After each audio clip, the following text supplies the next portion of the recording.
The man known to history as Oswald Mosley was born on the 16th of November 1896 on Hill Street in Mayfair in London. His father was Sir Oswald Mosley, 5th Baronet Mosley. The baronetage had been introduced in Britain in the 17th century as a rank of minor nobility. The Mosleys were a lower-ranking scion of the British aristocracy with considerable financial independence. The Mosleys traced their lineage all the way back to the 12th century and the early stages of Norman rule in England. Sir Oswald served for a time in the military during Oswald Jr.'s youth, notably in Egypt, a British protectorate which had been effectively conquered in 1882 to secure Britain's interest in the Suez Canal and the sea route it provided to British India. Young Oswald's mother was Catherine Maud Edwards Heathcote, also a member of the British minor nobility, with strong familial ties to the military. The family was also extremely wealthy. A near ancestor, Sir John Heathcote, having emerged as a major business figure in Staffordshire in the late 18th century in the early stages of the Industrial Revolution. Oswald was the first of Catherine and Oswald Sr.'s 3 children. They had 2 further sons, Edward and John Arthur, born respectively in 1899 and 1901. Oswald's youth was a troubled one in some significant ways. Though he clearly benefited from growing up as a member of a wealthy aristocratic family, his parents' marriage was not a happy one, and as the eldest of their 3 children, he was inevitably front and centre in dealing with their marital problems. The conflicts between Oswald Sr. and Catherine usually focused on his adultery and overbearing nature, bordering on physical aggression.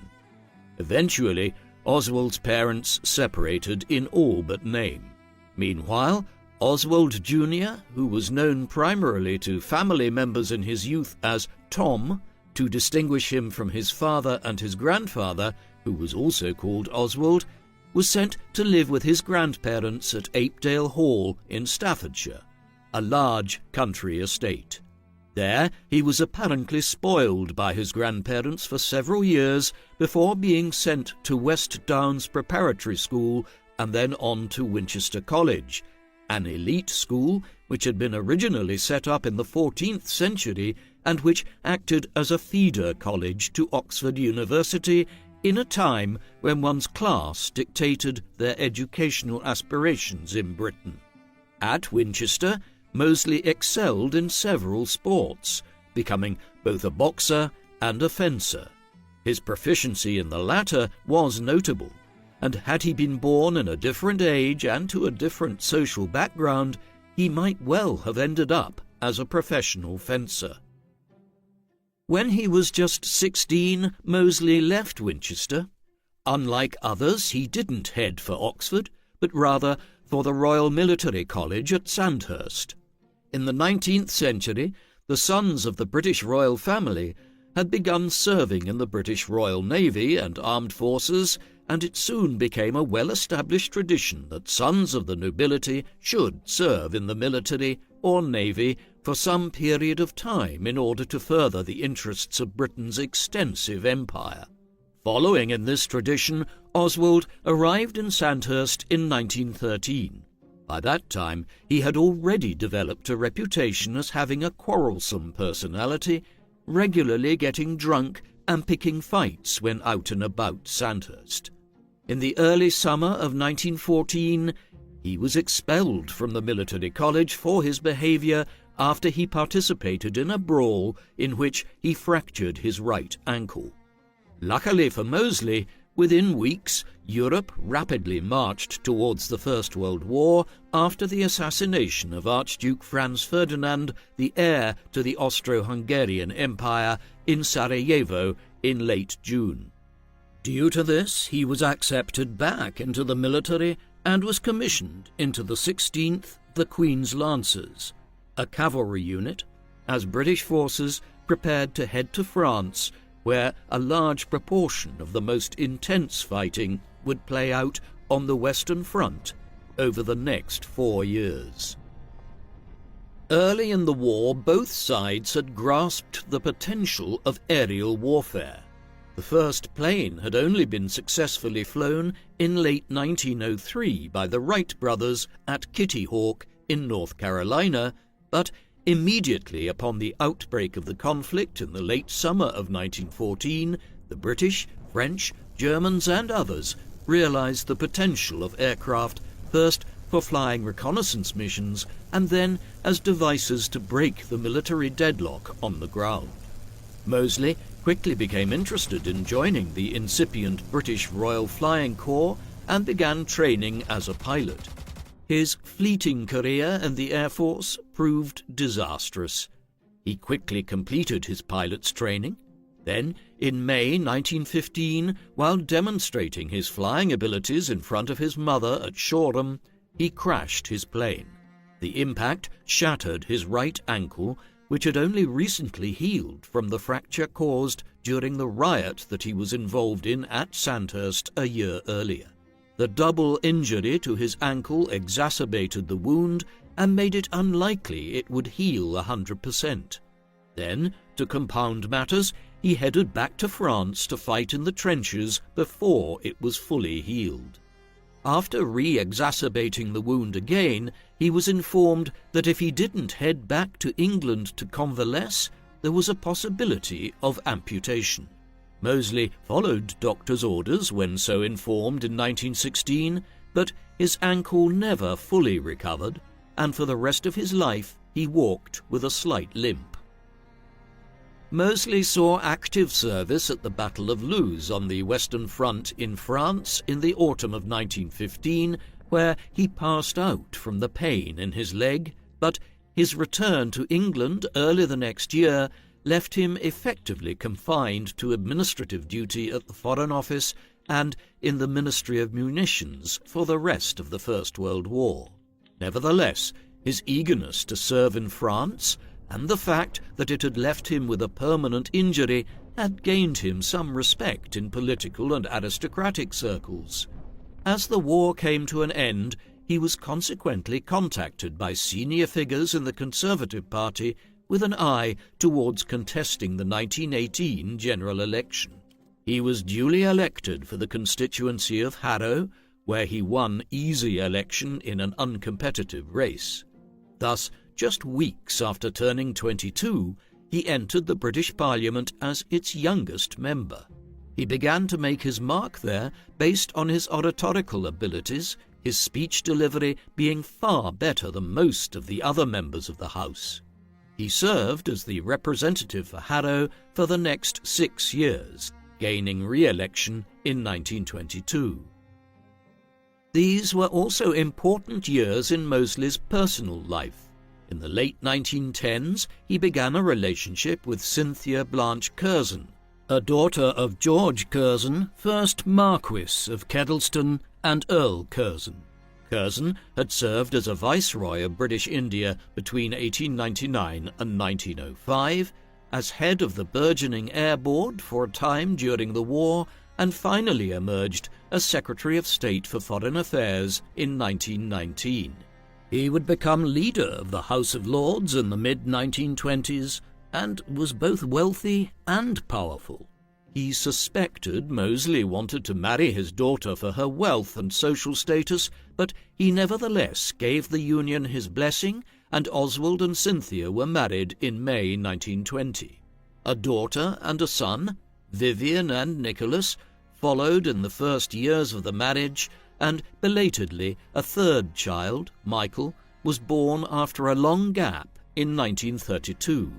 Other than this veneer of family stability, their marriage was a chaotic one, in which Oswald unleashed chaos amongst the Curzons. He engaged in an affair with Cynthia's younger sister, Alexandra, for a time, and also Grace Curzon, Cynthia's stepmother, who had married Lord Curzon in 1917, his first wife, Cynthia's mother, having died many years earlier. There were other affairs Moseley engaged in, but these ones with his wife's sister and stepmother were clearly of a level of moral dubiousness that was unusual. Despite the peculiar nature of their marriage, Cynthia and Oswald shared many similar political views, and she appears to have even influenced him substantially in the 1920s. She was a supporter of the Labour movement, and later in the 1920s even became a supporter of Leon Trotsky, the powerful member of the Soviet Union government who eventually fled from Russia after a power struggle with Joseph Stalin. Oswald, too, ended up drifting to the left politically in the 1920s.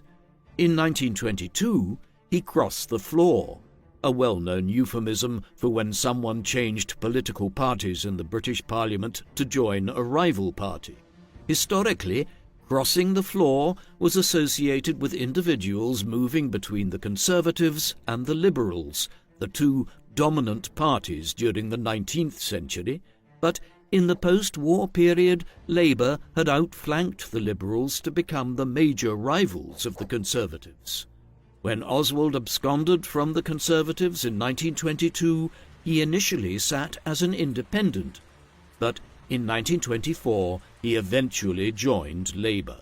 His principal motive in doing so was opposition to the manner in which the British government had handled the Irish War of Independence fought between 1919 and 1921, particularly the use of the notorious Black and Tan irregulars and the atrocities they committed against the civilian population in Ireland.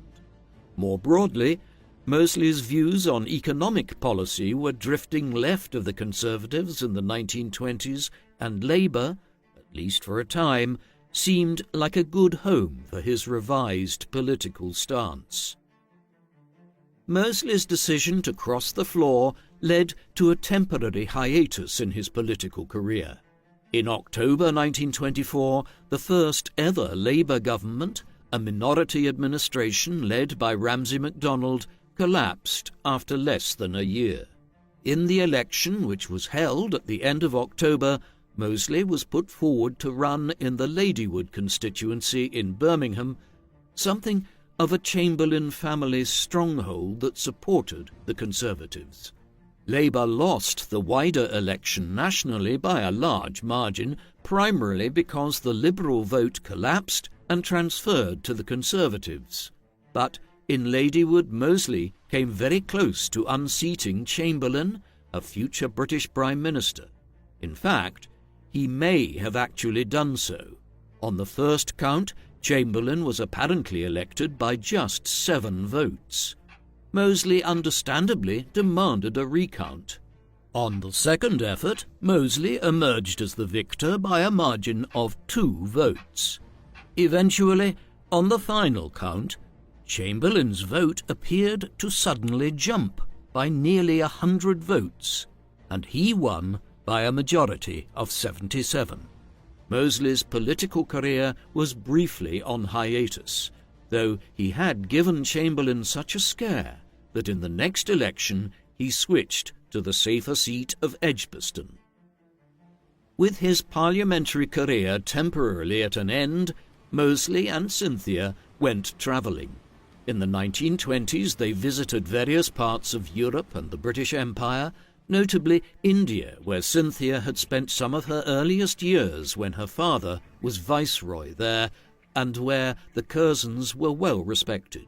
There, Mosley met with Mahatma Gandhi, the leader of the Indian independence movement. It is an indication of the contradictions which characterized Mosley that he could, despite displaying a clear streak of virulent anti-Semitism and racism in other respects in later years, demonstrate his respect for Gandhi after meeting him in the 1920s, while the Indian political leader, for his part, also stated that Mosley had made a favourable impression on him.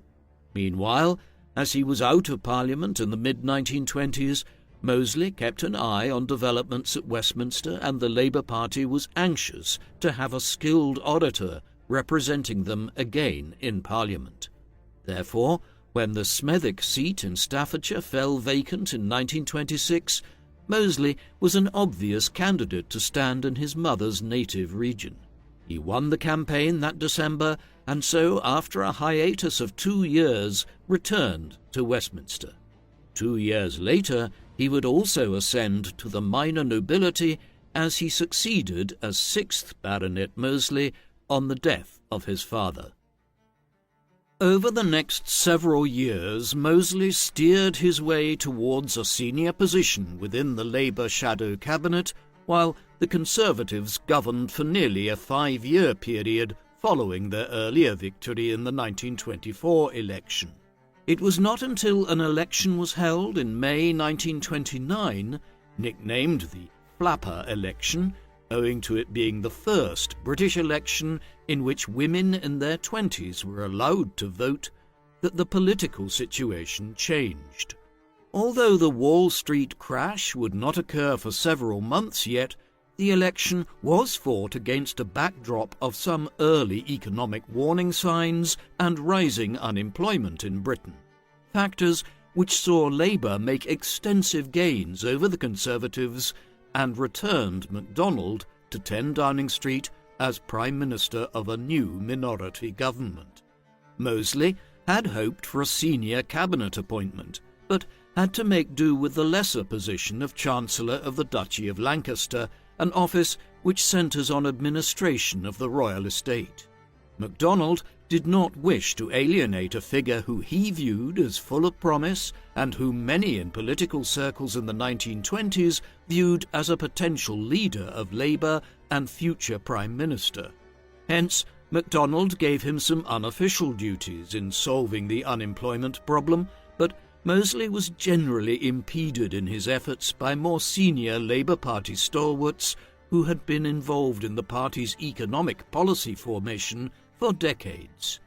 As this occurred, his frustrations with his position in the Labour administration grew. The events of the late 1920s and early 1930s were to determine the course of the rest of Mosley's life. In the autumn of 1929, after a half-decade of intense economic growth, as Europe was rebuilt following the First World War and the civil wars that had followed through 1923, the economy in Europe and the Americas became so overheated that it resulted in the Wall Street crash, one of the largest financial meltdowns in history.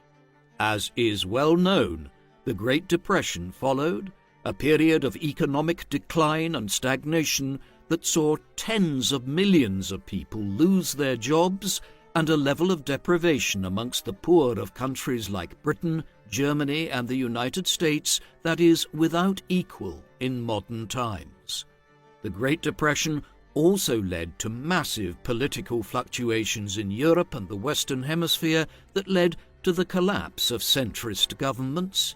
From 1930 onwards, political extremes on the left and right were once again in vogue. For Mosley, the crisis of the Great Depression led to him once again reconsidering his political stances as he came to conclude that the Labour Party did not have the ability or the ideas to meet the economic crisis head-on.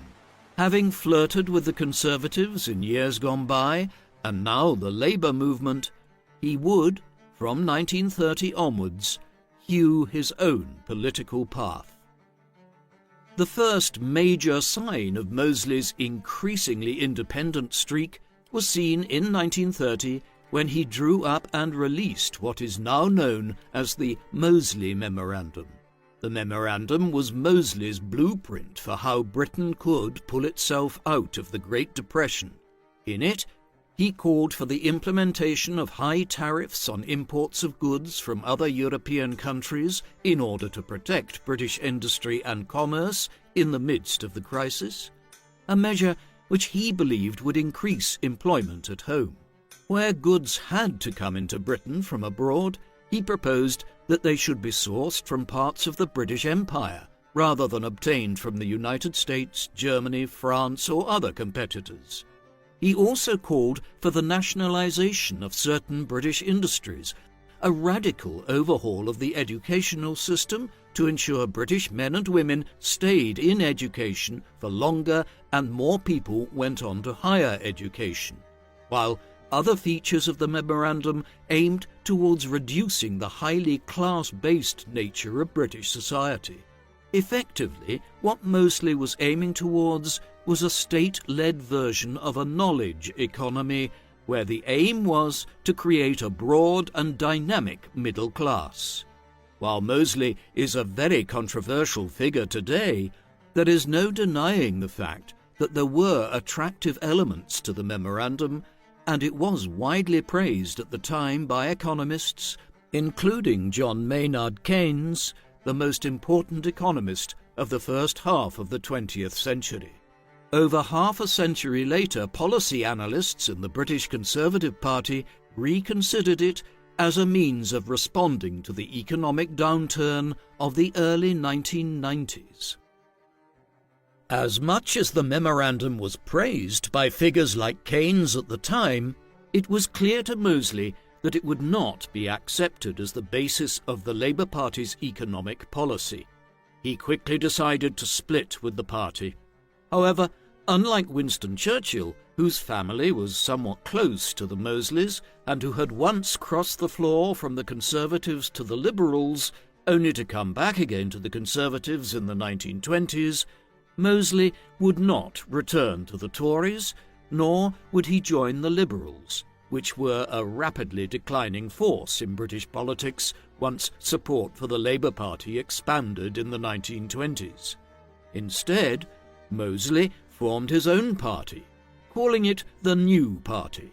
Formally established in the spring of 1931, it immediately emerged as a minor parliamentary group as Mosley convinced half a dozen fellow Labour MPs to join him. Its main policy platform was the Mosley Memorandum. Ultimately, the New Party lasted for only a year, for in 1932, Mosley formed a new organisation and amalgamated the New Party into it. He called it the British Union of Fascists. Meanwhile, the New Party lost its parliamentary representation quickly as its main figures, including Mosley, lost their seats in the 1931 general election. It is worth pausing in our story to consider the politics of Europe in the 1930s.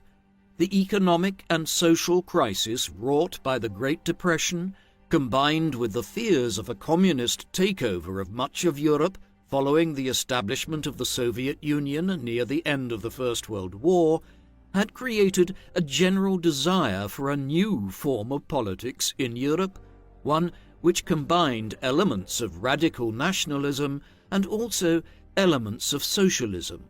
This curious mix of left and right-wing politics is typically identified as fascism today and is associated with extreme racial views, but contemporaries would have understood it more as a form of corporatism, the idea that the citizens of a country would be unified in a corporate manner in furthering and advancing their nation's cause in a way which was both nationalistic but also socialistic in the sense that the well-being of the middle and lower classes was to be favoured as much as the upper classes.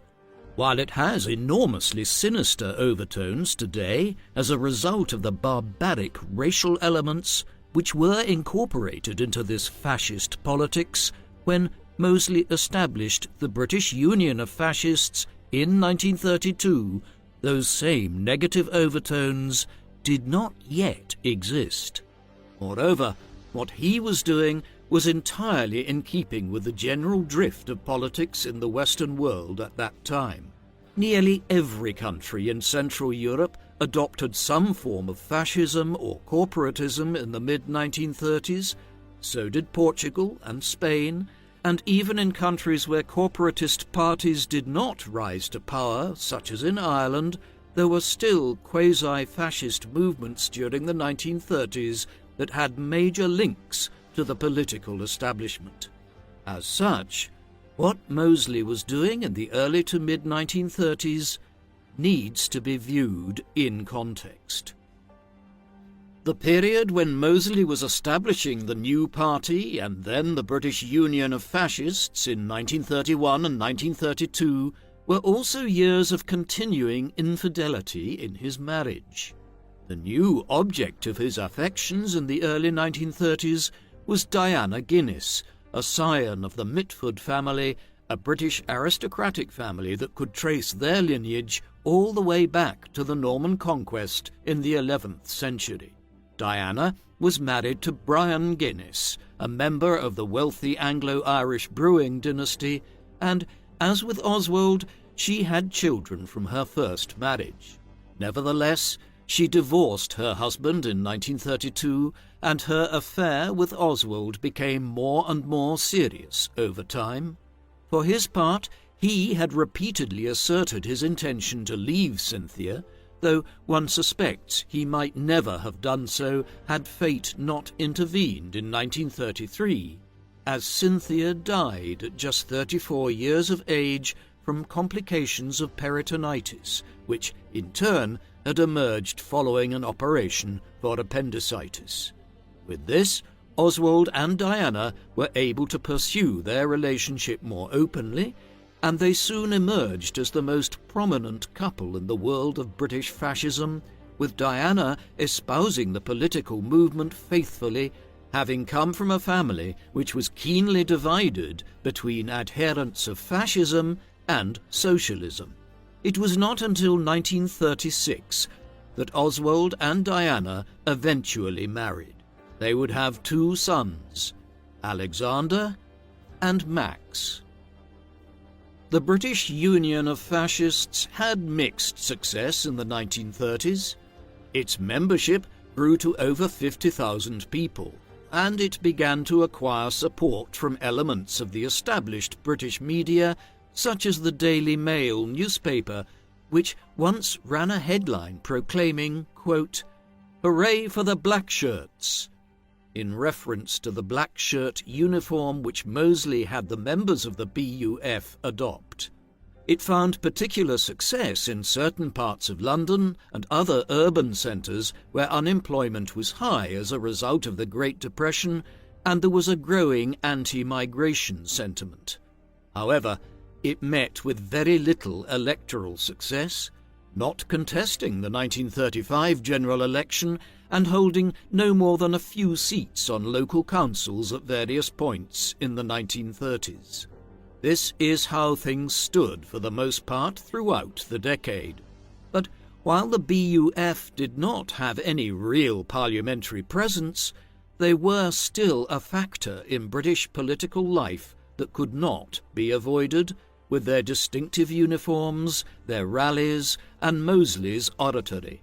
Even those who reviled the BUF politically had to admit that Oswald was perhaps the most effective political speaker in the country during the 1930s. If the BUF met with little electoral success in the 1930s, this was perhaps largely owing to concerns about the party's connections to European fascism and, in particular, with Nazi Germany. The Nazis under Adolf Hitler had come to power there in 1933. Much of their rhetoric centered on reviving Germany after the humiliation of the First World War and the Treaty of Versailles that had been imposed on Germany in 1919.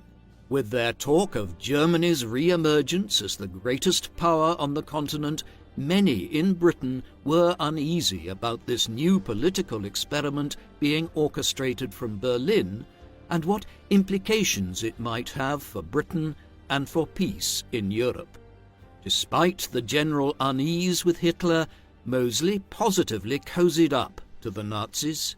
When he and Diana were married in 1936, the ceremony was carried out in Germany at the home of the Nazi propaganda minister Joseph Goebbels. Mosley was also a great admirer of the Italian fascist leader Benito Mussolini. In 1937, he began an initiative to establish a pro-German radio station broadcasting from the Channel Islands. It was all enough to give many in Britain pause as to where Mosley's political loyalties lay and what his motives were with the BUF. Hand in hand with his growing ties to the fascist movements on the continent was an adoption of an increasingly xenophobic and anti-Semitic stance by Mosley and the BUF, particularly towards the Jewish community in Britain. There was also a more virulent form of anti-migration rhetoric in Mosley's political statements towards groups such as the Irish and the peoples of the British Empire in regions like India and South Africa, a development which points towards a fundamental shift in his own political views from the more tolerant figure of the 1920s. All of this came to a head on the 4th of October 1936 in the Battle of Cable Street in the East End of London. That day, a march was held by Mosley and the BUF, one which would involve separate divisions of the Black Shirts and their supporters proceeding from the Tower of London to Bethnal Green and Shoreditch, where speeches would be made by Mosley and others. In response, a separate counter-march was organised by a coalition of anti-fascists, including the British Communists, trade unionists, and groups representing both the Jewish and Irish communities in London. Barricades were also erected by those opposed to Mosley's event, primarily on Cable Street, to impede their march, thus the name the Battle of Cable Street. The Metropolitan Police managed to prevent the event from boiling over into major violence, with well over 100 people arrested. Overall, it demonstrated the growing racism of the BUF movement, but also the determination of many different groups in London to unite to oppose them. A petition to try to prevent the march garnered over 100,000 signatures, and the government moved afterwards to pass the Public Order Act of 1936, which prohibited large gatherings in which paramilitary uniforms, like those of the Black Shirts, would be worn.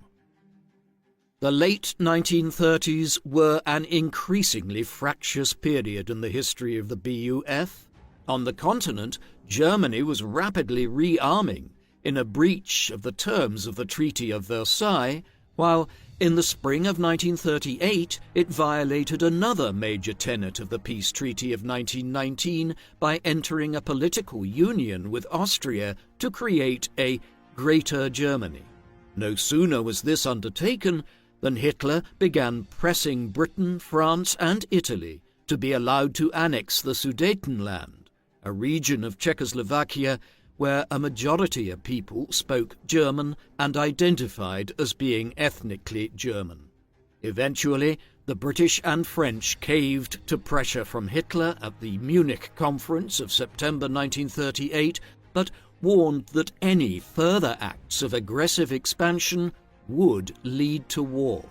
As these events played out, Mosley and the BUF became ever more controversial in England. At a rally in Liverpool late in 1937, members of the public pelted Mosley with rocks after he gave a fascist salute to the crowd. Yet he continued to have a loyal following.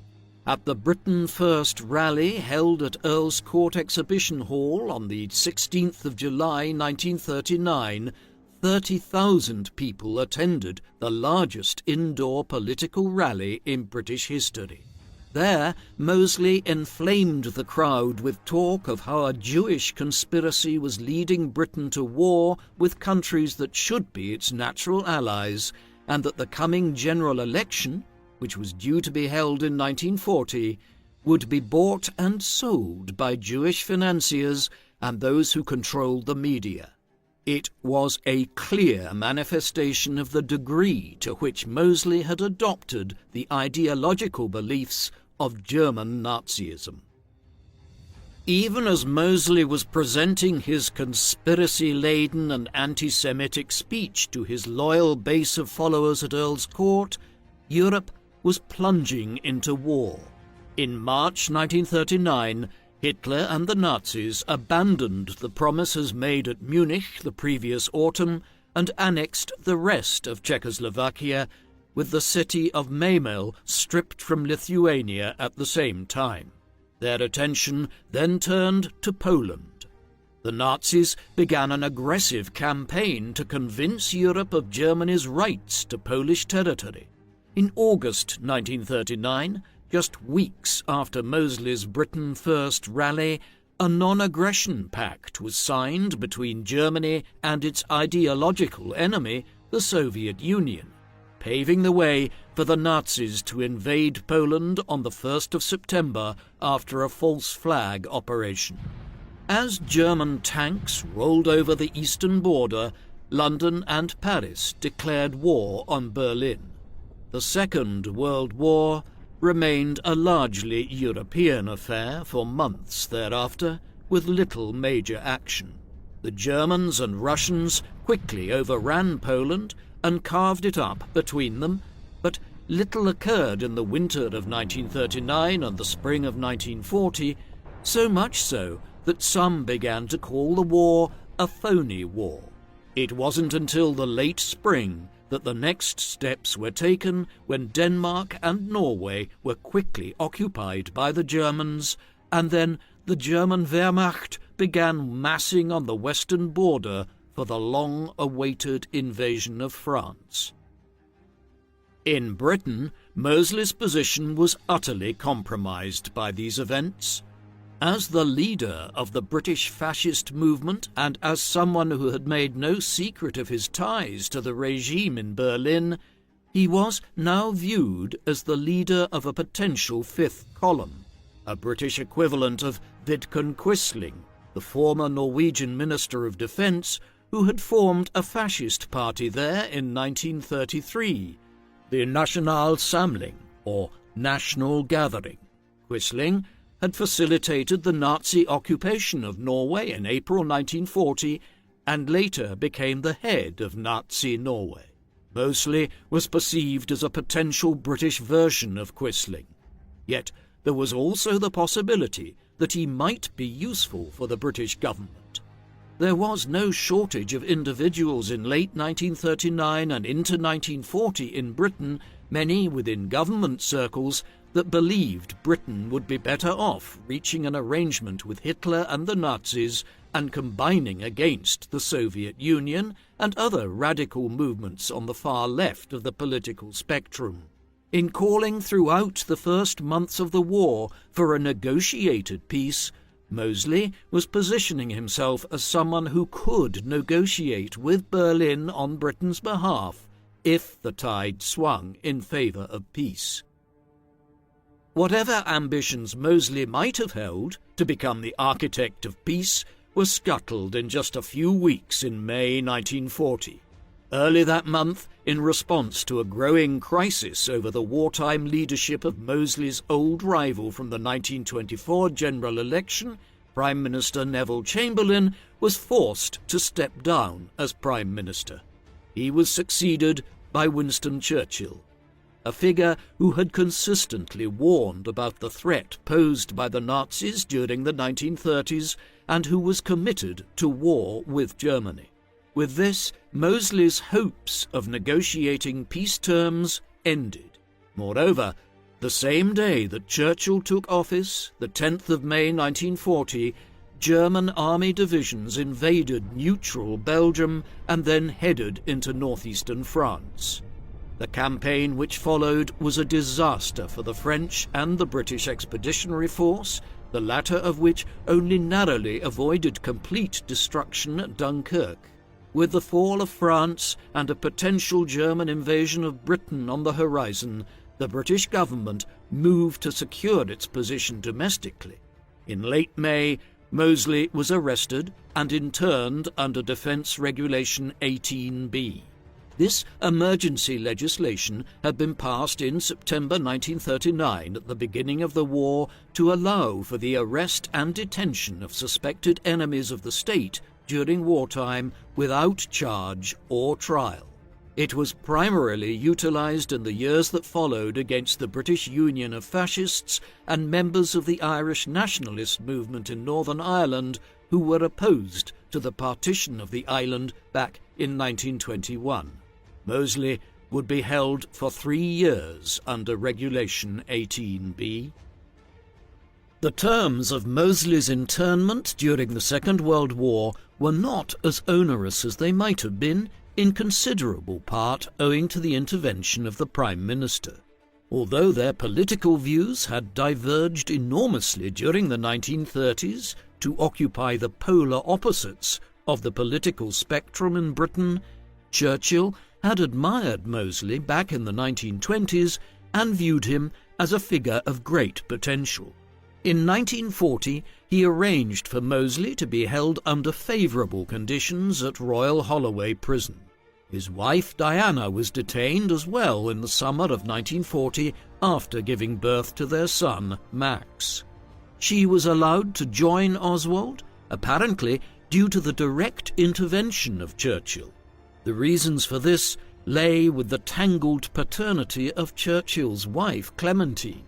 Clementine's mother, Blanche, had been known for her infidelity during her lifetime, and it was widely suspected that Clementine's father was actually Algernon Bertram Freeman Mitford, Diana Moseley's grandfather. Diana's family apparently appealed to Clementine and Churchill in 1940 to ensure that Diana and Oswald were interned together. Meanwhile, their children from their first marriages and their marriage to one another were looked after by several different family members during their period of detention. Oswald spent 3 years in prison.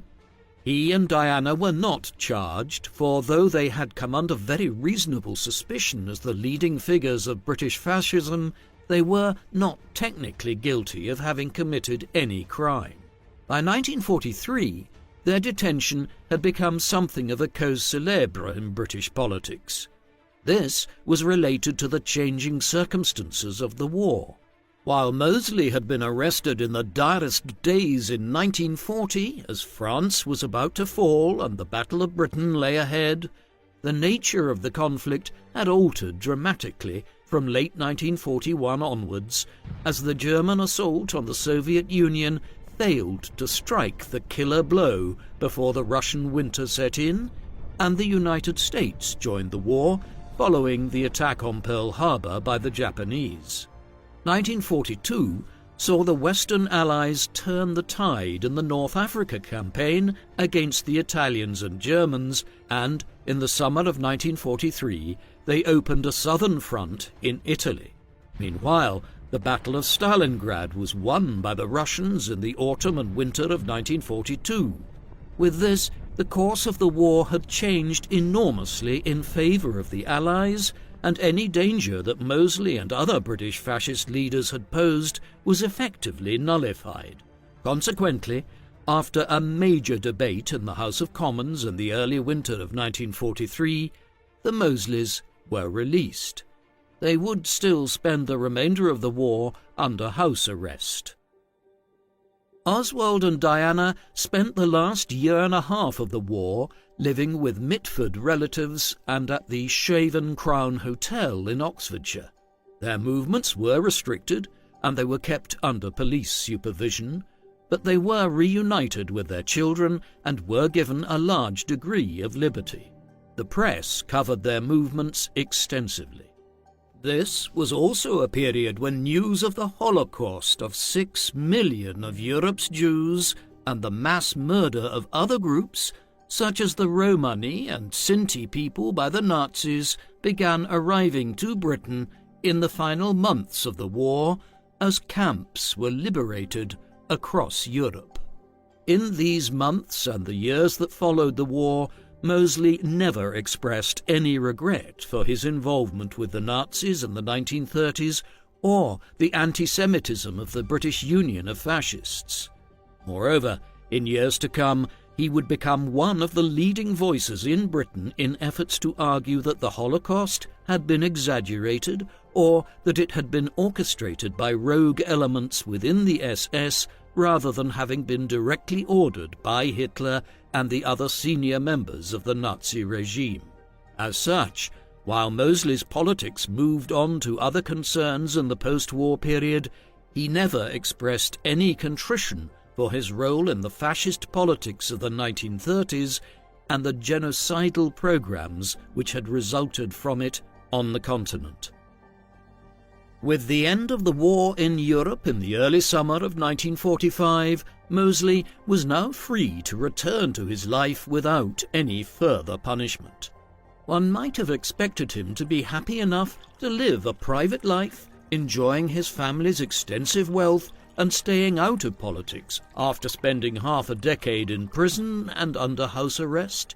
Furthermore, he was not in good social standing after the war in a way which might merit a political comeback. This did not deter Mosley in the slightest. After reconnecting with many of those who had been involved in the BUF prior to its prohibition on the 23rd of May 1940, the very same day that Mosley was arrested, he began plotting his political comeback. To this end, in 1946 and 1947, he published 2 political memoirs and defences of his conduct in the 1930s, respectively entitled My Answer and The Alternative. My Answer, in particular, set out to portray Mosley as a British patriot who had been unjustly maligned during the war years. His argument was that he could not have known what would transpire from 1939 onwards, and though it would have fallen on deaf ears in the mid-1940s, there had been many prominent political figures who had not exactly been virulently opposed to the Nazis back in the 1930s, notably Britain's wartime leader during the First World War, David Lloyd George, and the former British monarch, Edward VIII.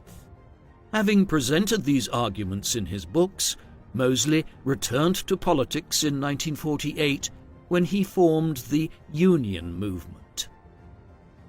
In many ways, the Union movement was a return to his old politics. The party certainly fell far on the right of the political spectrum.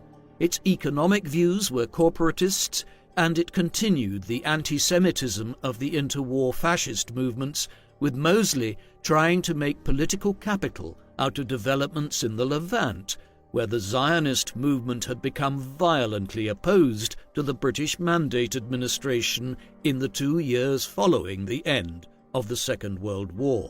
But where the Union movement differed from Mosley's pre-war political ideology was in its promotion of pan-Europeanism. In his 1947 book, The Answer, Mosley laid out a theory that Europe had been moving inexorably towards a greater union for several centuries, beginning with the formation of large nation-states such as the United Kingdom, Spain, Germany and Italy out of much smaller polities during the late medieval and early modern periods. Mosley's conclusion was that the formation of a European supranational state, one which would unite countries like Britain, France and Germany after centuries of conflict, was inevitable. Such a state would operate on the basis of a centralized European authority, with individual countries retaining large degrees of autonomy, but acting in union with one another on a wide array of issues, particularly economic policy. In this way, Mosley argued, the new movement, which he called Europe a Nation, would be able to walk its own relatively independent line without being dominated by either the United States or the Soviet Union in the emerging post-war Cold War order. Thus, very quickly after the end of the Second World War, Mosley sought to rehabilitate himself as a major advocate of pan-Europeanism, or a form of European nationalism, as a replacement to the National Socialism and corporatism of the 1930s. There is no disguising the fact that what Mosley was arguing for in the post-war years was very much a political movement that mirrored, how the European coal and steel community, then the European Economic Community, and finally the European Union would develop. Though Britain was slow to embrace involvement in the European project and was a hesitant member for 4 decades before pulling out in the late 2010s. Perhaps it was this British ambivalence to the growing pan-European movement which led to the Union movement meeting with little success, though it was much more likely that the very support of Mosley would have made the British public even less supportive of involvement with the inaugural ECSC in the 1950s. The British press had not forgotten the Mosleys' wartime betrayal, and at the start of the 1950s, Oswald and Diana, with their younger children, moved to Ireland, a country where anyone ostracised from the British political system was welcome, no matter how dubious the road which had led to their disgrace. The Mosleys lived there for several years, an exile which was made more favourable by the fact that several of Diana Mitford's siblings also had ties to Ireland. Deborah Mitford, for instance, having married into the Cavendish family, which had extensive estates in the south of the country. As much as Mosley might have tried to embrace a less controversial form of politics in the post-war years and attempted a political comeback, his politics retained their racist edge. 2 developments in the 1950s emphasized this. First of these related to Africa. In the aftermath of the war, Britain was unable to ignore calls for independence from many of its colonies. After India and Pakistan acquired their independence in 1947, calls escalated for the same in Africa, where the British held lands covering much of southern Africa, around modern-day Zimbabwe, Botswana and Zambia, extensive territories further north around Uganda, Kenya and Sudan, and other lands to the west in Nigeria and Ghana.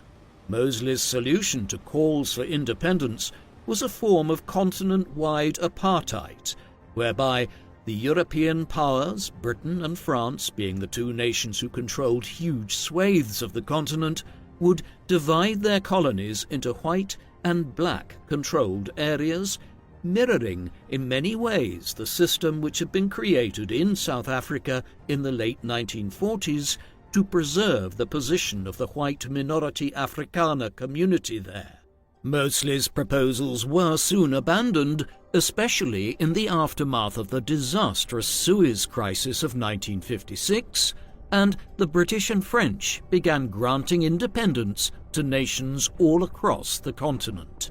Mosley would remain an ardent supporter of the apartheid regime in South Africa for the remainder of his life, visiting there in the 1960s long after the apartheid movement had started to become controversial internationally. Furthermore, he continued holding business interests in South Africa throughout the 1950s, 1960s and 1970s. The second episode, which was revelatory of Mosley's racial views in the post-war period, occurred in Britain itself in the late 1950s. In the immediate aftermath of the war, Britain, like many other European countries, had been left with a large labour shortage owing to the death of hundreds of thousands of young men during the war. Where Germany, for instance, had turned to countries like Turkey for foreign workers, Britain reached out to its empire. In the course of the late 1940s, tens of thousands of people began arriving from the Caribbean and other regions, the so-called Windrush generation, named after the HMS Empire Windrush, a ship that had arrived with one of the first large numbers of Caribbean migrants in 1948. By the mid-1950s, the growing influx of people from overseas into London and England more broadly was creating increasing inter-community hostility in some parts of England's major cities, especially during periods of low employment, when people born in England perceived the newcomers as taking jobs they might otherwise have acquired. This led, in the autumn of 1958, to the Notting Hill race riots in the Notting Hill area of London. A week of violence saw attacks on people of West Indian descent and scores of arrests. Mosley's reaction was to return to England and run for election in the Kensington district of London in 1959, fashioning his campaign around exploiting racial tensions in the capital. Some of the proposals he mooted during the campaign were regressive in the extreme, not just favouring a ban on further migration from the empire, or what remained of it, but also proposing forced deportations of those who had arrived in the decade or so after the war, and a ban on intermarriage. It was as close to a major political breakthrough that he would ever have in the post-war years, capturing nearly 10% of the vote, though ultimately failing to win a seat. In the aftermath of his failed election bid in 1959, Mosley relocated with Diana to Paris. They spent the remainder of their lives for the most part in Orsay, a wealthy suburb on the outskirts of the city. From here, he began efforts to try to coordinate with other pan-European far-right political movements in other countries. This led, in the 1960s, to the formation of the National Party of Europe, an umbrella organisation which included Mosley's union movement in Britain, the Deutsche Reichspartei in West Germany, the Italian Social Movement, and Jeune Europe in Belgium, all far-right parties with elements of neo-fascism in their workings. A manifesto, released in 1962, foreshadowed many elements of what would become the European Union, calling for a European Parliament and other federal measures of that kind. But others harked back to the corporatist politics of the right in the 1930s in declaring the movement's antipathy to both communism and capitalism. Effectively, it called for a third way, whereby Europe would separate itself off from both the US and the USSR, while another proposal was for the dismantling of the United Nations and its replacement with a tripartite body which would be formed of the US, the USSR, and the new European supranational state. A final, novel element to it was the description of parts of Africa as constituting part of Europe. Clearly, a provision that was designed to keep the Maghreb under European control in order to generate support for the movement in France, as that country was still at war to try to retain control over Algeria. The National Party of Europe met with very little success in the 1960s or 1970s, though its policy platform is curious in retrospect, as offering an alternative view of pan-Europeanism at a time when the founder members of the European steel and coal community were only beginning to consider the idea of a more formal union between their countries. Interestingly, while the far right has generally become opposed to European federalism in the intervening decades, in the 1960s far-right parties were in favour of federalism, though of a kind which sought to curb migration from overseas and implied a land grab of North Africa. Meeting with little success in the initiative, Mosley began writing an autobiography in the second half of the 1960s, one which would build on the political defence he had first provided in My Answer back in 1946. My Life was published in 1968. It was hardly an attempt to seek redemption for his past political life, but rather sought to explain away certain criticisms of him which had been made over the years, with Mosley being unrepentant in his views that Europe should be a continent for Europeans, and claiming that his politics in the 1930s was a response to the ineffectiveness of both Labour and the Conservatives. By the time My Life was published in 1968, Moseley had entered his 70s. His health was gradually declining. He had made one last effort to gain election in Britain in 1966, and after a fresh humiliation in which he acquired less than 5% of the vote, he effectively resigned himself to the end of his political career. The Union movement was wound up in the early 1970s and was replaced by the National Front as the main far-right party in Britain. By the time it began in the mid-1970s to gain some popularity in Britain, as the UK entered the worst economic crisis it had seen since the Great Depression, Moseley was suffering from Parkinson's in France. His last years were spent largely uninvolved in active politics owing to poor health and old age.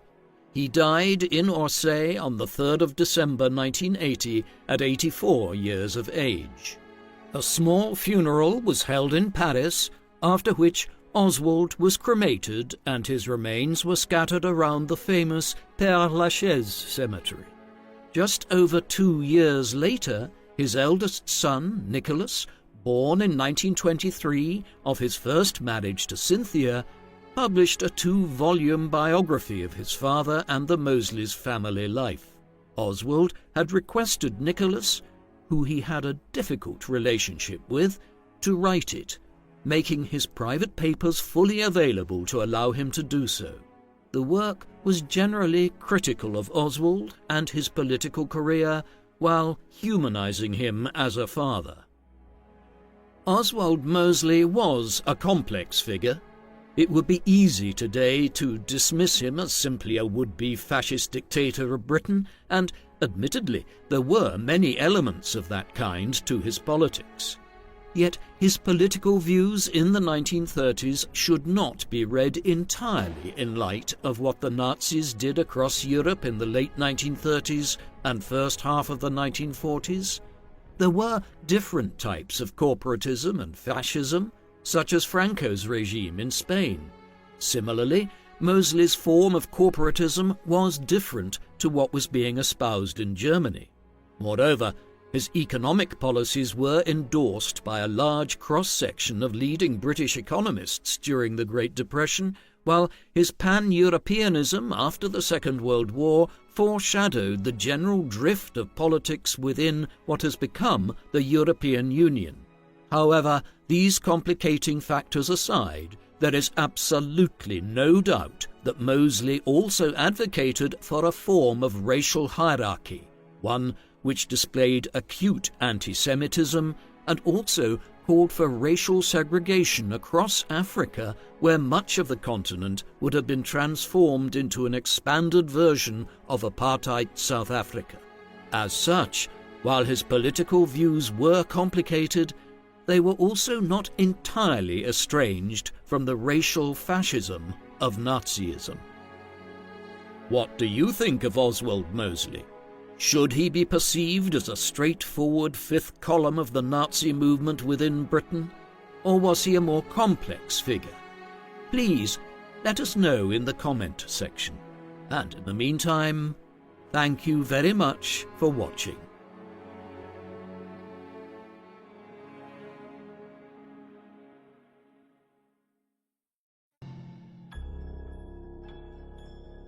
The man known to history as General Franco was born on the 4th of December 1892 as Francisco Franco Bahamonde in the coastal city of El Ferrol in the province of Galicia in the northwest of Spain.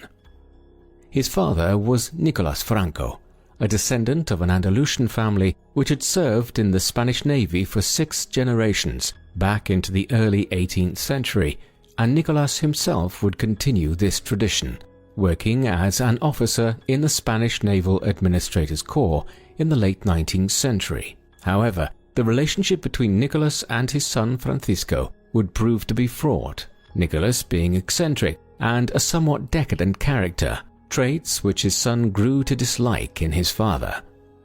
Francisco's mother was Maria del Pilar Bahamonde de Andrade, a native Galician from a well-to-do upper-middle-class family. Francisco would grow to become close to his mother, admiring her Roman Catholic piety and the serious demeanor she displayed in contrast to his father.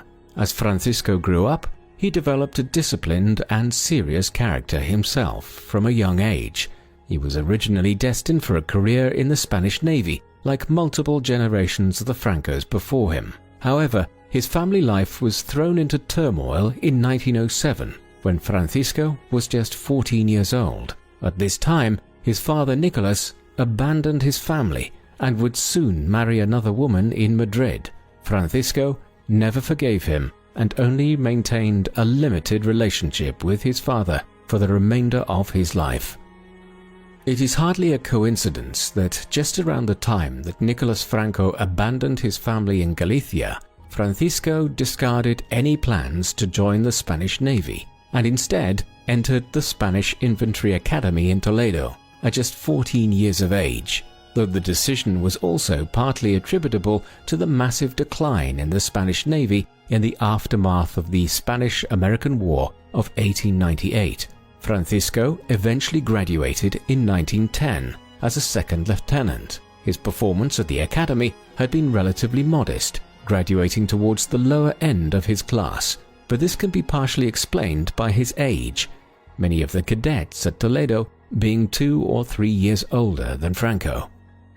The Spain that Franco now entered military service for was on the cusp of a protracted political emergency. Indeed, it had been enduring a very prolonged crisis in one shape or another for 2 centuries. In the 16th century, Spain had been the foremost European power, the superpower of its day, fueled by an enormous empire in the New World and huge gold and silver bullion flows from Mexico and Peru. However, in the 17th century, the Spanish Empire had entered into a period of rapid decline, as those same bullion inflows from the Americas dried up, such that by the 18th century, Spain was a second-rate power with a backward, underdeveloped economy. Moreover, the country's politics were crippled by the excessive power of the Roman Catholic Church and an ineffective monarchy. Then, in the early 19th century, independence movements in South America and Central America robbed the country of most of its overseas empire. However, a reform movement was underway. During the first years of the 19th century, the country fell into the orbit of Napoleonic France, and a new generation of Spanish politicians was calling for a complete overhaul of the country's politics, economy, and society. A new liberal constitution was adopted in 1812, but tensions remained. As a result, the civil war, known as the First Carlist War, occurred between 1833 and 1840 over the succession to the monarchy and disputes between liberals and conservatives within the country. 2 further Carlist wars would follow in the late 1840s and the mid-1870s, the Third Carlist War having briefly seen the monarchy suspended and the First Spanish Republic created between 1873 and 1874. Thus, when Franco was born in 1892, the country had been subjected to nearly a century of conflict between left-leaning liberal reformers who wished to reduce the power of the monarchy, aristocracy, and Roman Catholic Church, and right-leaning conservatives determined to keep the traditional structures of Spanish society and politics in place. These twin forces would continue to dominate Spanish politics into the early 20th century and shape the course of Franco's life.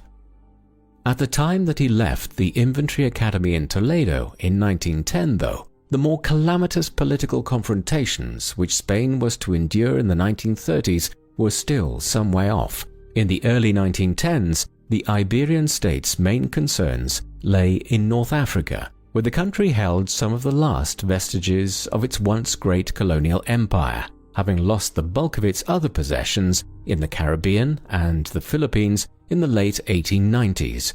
In particular, Morocco had become a major focus of Spanish imperial activity. The country had held territories here for several centuries, notably the city of Ceuta across the Straits of Gibraltar. Spanish interest in the region had been further expanded in the First Hispano-Moroccan War between 1859 and 1860, and brief conflicts with some of the Rif tribes of northern Morocco in 1893 and again in 1909.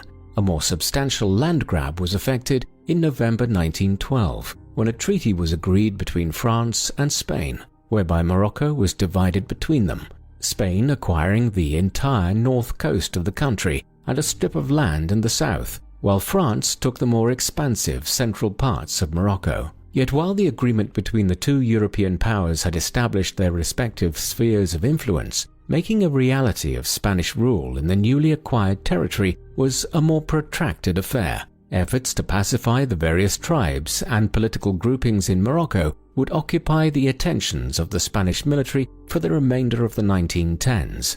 Thus it was that Franco, fresh from the academy in Toledo, volunteered to take up a position in North Africa in 1912 at the age of 19. Franco's service in Morocco began his swift ascent within the Spanish military. In 1913, he was promoted to first lieutenant in an elite regiment of Moroccan cavalry.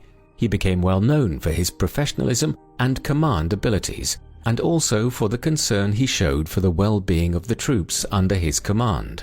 In 1915, he was appointed as a captain, the youngest individual in the entire Spanish army to hold that post. But the following year, in 1916, he suffered a serious gunshot wound in the abdomen. As a result, the young Franco, now just 24 years of age, was sent back to Spain and would spend the next few years back in southwestern Europe. The establishment of the Spanish Foreign Legion in 1920 and Franco's appointment as second-in-command of the newly established brigade was the direct cause of his return to North Africa in the early 1920s, as yet another war erupted between the Spanish and the Berber tribes of the Rif Mountains, one which would last on this occasion for half a decade between 1921 and 1926. In 1923, he was further promoted to the top command of the Spanish Foreign Legion, the same year that he married Maria del Carmen Polo, with whom he would have a daughter in 1926. Like her mother, she was named Maria del Carmen, and she would be Franco's only child. Shortly after their marriage in 1923, he was called to visit Madrid for an audience with the Spanish king Alfonso XIII. This meeting was indicative of the growing fame which Franco was earning within Spain for his military service in Morocco. Moreover, this occurred at a time when the power of the military was growing. In September 1923, the king endorsed what was effectively a seizure of power by General Miguel Primo de Rivera, who would head the Spanish government for the next 7 years with the slogan "Country, Religion, Monarchy," a clear indication of his desire to rule Spain along traditional conservative lines. Back in North Africa, Franco was instrumental in bringing the Rif War to a successful conclusion in the course of 1925 and 1926. His reputation now soared throughout Spain to that of a national hero, and on the 3rd of February 1926, he was rewarded with a promotion to the rank of Brigadier General. Franco was just 33 years of age at the time, and the elevation to the rank of general made him one of the youngest generals in any European army. 2 years later, he was appointed as the director of the newly established General Military Academy in the city of Zaragoza. These actions of the 1920s were crucial for later events, as Franco's subsequent rise to power in the 1930s was predicated, to a large extent, on the reputation he had gained for his command in North Africa, and also the loyal following he engendered amongst graduates from the academy in Zaragoza between 1928 and the early 1930s. The events which would eventually culminate in the Spanish Civil War and Franco's ascent to power have their origins in 1930. In late January that year, the effective head of the Spanish government since 1923, General Miguel Primo de Rivera, was forced to resign owing to a deepening economic crisis in Spain and public discontent with the direction of the country's politics. There now followed 15 months of political instability in the country, culminating in municipal elections in April 1931, in which the Republicans won over 40% of the vote, as opposed to just 25% for the monarchists. This was perceived as a referendum on the monarchy of King Alfonso XIII. one which he listened to the result of. On the night of the 14th of April 1931, just 2 days after the elections, he left Spain without abdicating. Earlier that same day, the Second Spanish Republic had been formally declared, ending the Spanish monarchy and ushering in a new period of Spanish politics. The leaders of the newly proclaimed republic now undertook wide-ranging reforms of the country, its economy, the role of the church, and the military. As someone who was closely associated with Alfonso's rule and de Rivera's government, Franco's career now stalled. He was removed from his position at the academy in Zaragoza, and the school itself was dissolved. Franco was a monarchist and was ideologically opposed to the Second Spanish Republic, but he nevertheless indicated his willingness to accept the new dispensation and work with the government in the early 1930s. This, however, was not enough to prevent the new government from effectively demoting him to a number of minor commands during the first years of the Second Spanish Republic. The new republic was bedeviled by instability during its brief life, including attempted coups and regional instability, all of which would eventually culminate in the Spanish Civil War. Before that calamitous conflict erupted, however, the country lurched from liberal to conservative regimes and back again. In 1933, the Spanish Confederation of the Autonomous Right were the victors in elections to the Spanish legislature, prizing power from the liberal parties which had seized power in 1931. The 1933 elections were a boon for Franco's flagging career. He was restored to a more active command, and in 1934 he was promoted to Major General. That October, he was placed in charge of suppressing a violent revolt amongst miners in the province of Asturias, who were unhappy with the growing influence of the conservatives within the Spanish government cabinet. His successful prosecution of the Asturias insurrection would see him appointed as Chief of the Spanish Army's General Staff on the 19th of May 1935. The insurgency in Asturias and Franco's stated views on it also points to where his ideological views and personal politics lay by this time. Franco described the insurgency as a frontier war, one being perpetrated by socialists and communists with the goal of overthrowing civilization itself in Spain. Franco's anti-leftist credentials were being established in this manner just as the Spanish political landscape was lurching into its ultimate crisis. A series of scandals in the mid-1930s led to the dissolution of Parliament and the calling of new elections for February 1936. This occurred at a time when the country's politics had polarized to an unprecedented extent between a left bloc of communists, socialists, and radical Republicans united into a coalition termed the Popular Front, and a right bloc of monarchists, conservatives, Spanish traditionalists, and ultra-Catholics, with the latter having a large amount of support from elements within the military hierarchy and the colonial administration in North Africa. Despite this coalition on the right, the left were victorious in the elections of 1936, and Manuel Aznar, the leader of the Republican Left Party, was quickly made president in a new government of the left. Azar's appointment as president in 1936 was the catalyst for elements on the right, and in particular within the military, to now begin plotting a coup d'etat. As this was occurring, Franco was effectively in exile. In February 1936, he had been sent to the Canary Islands as a military commander there, a position which was effectively a form of banishment from Spain itself. Up to this point, General Franco had largely remained aloof from any of the political parties in Spain, but he was now contacted by those elements within the military who wished to overthrow the government of the Second Spanish Republic in order to end the anarchy which had characterized Spain's politics throughout the 1930s. In June 1936, he met with the officers in question in a forest on the island of Tenerife to discuss the coup. At this point, Franco refused to commit to the insurrection, but in the weeks ahead, he did so. The revolt would be led by 3 individuals: General José Sanjurjo, a monarchist opponent of the Second Republic who was living in exile in Portugal, would be its symbolic head, while Emilio Mola y Vidal, 1st Duke of Mola, would lead the revolt on the Spanish mainland.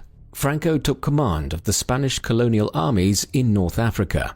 The Spanish Civil War began on the 17th of July 1936, a day earlier than planned, when the Army of Africa rebelled in Morocco. The following day, Franco flew from the Canary Islands to North Africa as the rebel forces were seizing control of large parts of Spain.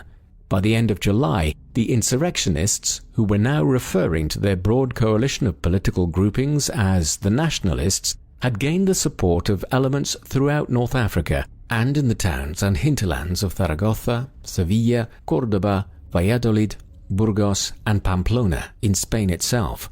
However, the government, broadly identified as the Republicans, managed to maintain control over the largest cities, including Madrid, Barcelona, Bilbao, Malaga, and Valencia, with the two sides both holding or seizing substantial parts of the country. The stage was set for a prolonged and bitter conflict. This was exacerbated by the political, economic, and military aid which both sides were receiving. The Republicans would quickly be supported by Soviet Russia, while aid and direct military support was channeled to the Nationalists by the Nazi regime led by Adolf Hitler in Germany and the fascist government of Benito Mussolini in Italy. Other nations, such as the United States, France, and Britain, declared their neutrality but could not stop independent brigades forming and traveling to Spain to fight on behalf of one side or the other. As a result of all this, the Spanish Civil War became a proxy war in the wider showdown between the political right and left in Europe in the years prior to the outbreak of the Second World War. It also acted as a means of trialling the new developments in military hardware which had been made since the First World War, notably the rapid advances in airplanes which had occurred since the 1910s. The Civil War itself became a long war of attrition. Having quickly seized the Spanish protectorate in North Africa in late July 1936, Franco was able to convey a large proportion of the North African army, which consisted of approximately 30,000 men, to Andalusia in southwestern Spain in early August.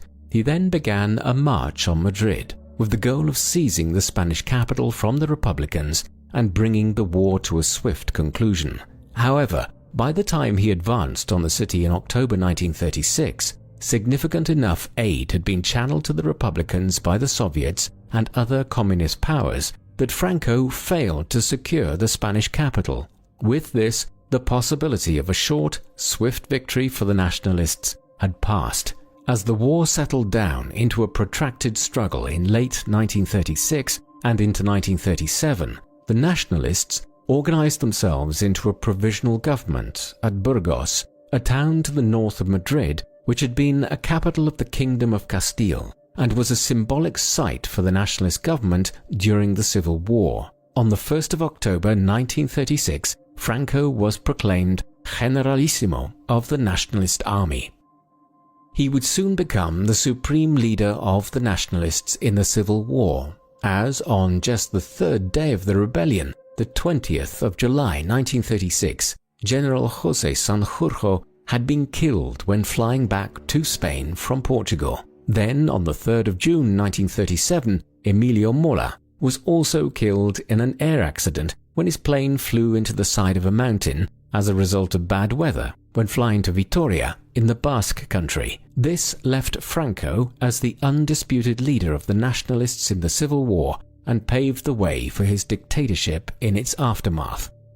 1937 also witnessed the formation of the political party which would come to dominate Spanish politics until the 1970s. In 1934, in the firmament of Spanish radical politics prior to the outbreak of the Civil War, a new political party, the Falange Española, or Spanish Phalanx, had been established. This was effectively a fascist party in the vein of the National Socialists in Germany.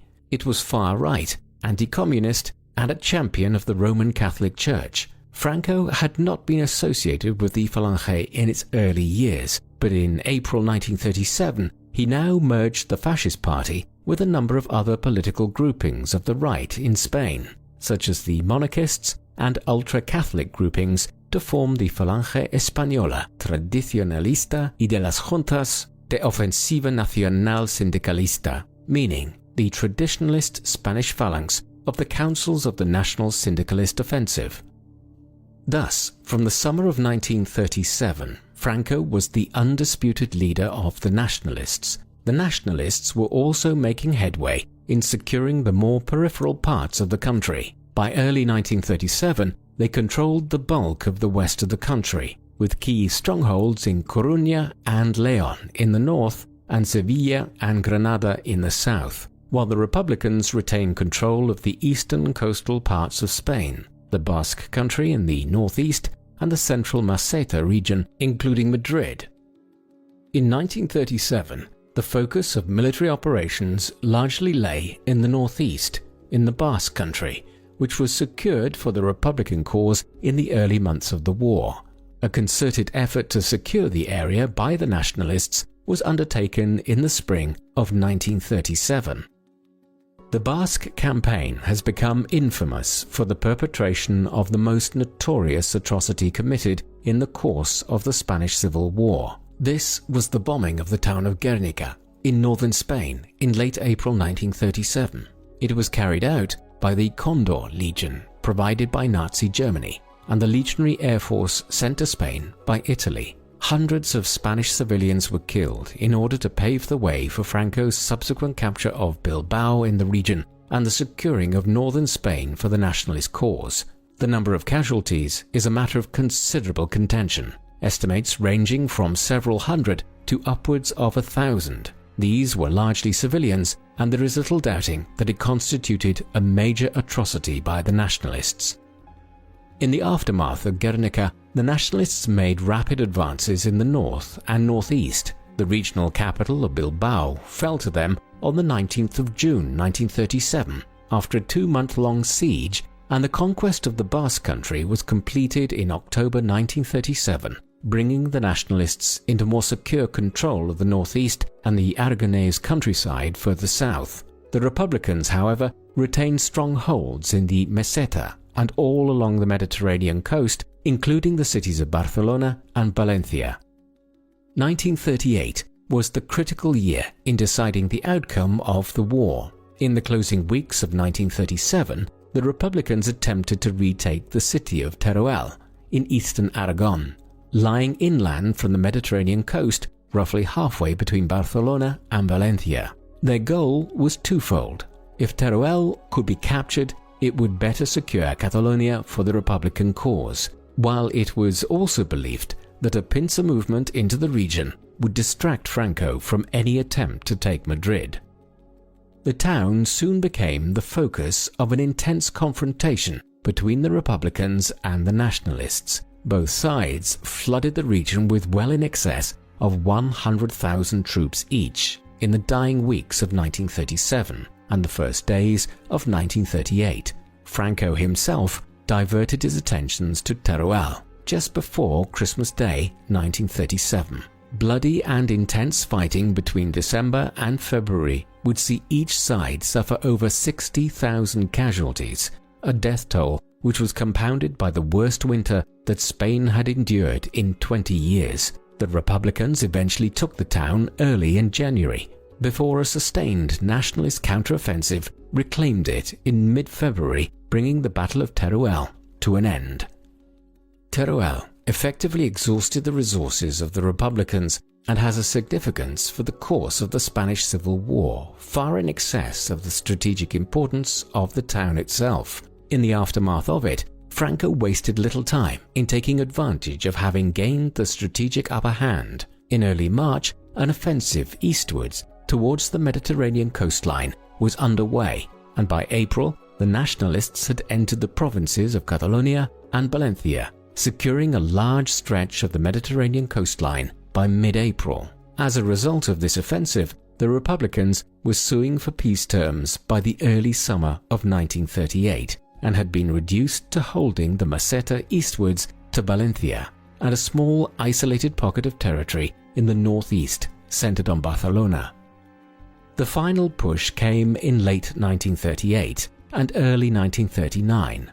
On the 23rd of December 1938, the nationalists invaded Catalonia. Cut off from the main Republican strongholds between Madrid and Valencia, the leftists had little hope here. Tarragona fell on the 15th of January 1939, and a major event occurred on the 26th, when Barcelona was taken by Franco's forces, an event which made it clear that the civil war was effectively over. Weeks later, the governments of Britain and France, which had previously tried to avoid officially favouring one side or the other, recognized Franco and the Phalangists as the official government of Spain. The Spanish Civil War was brought to an end in the spring of 1939.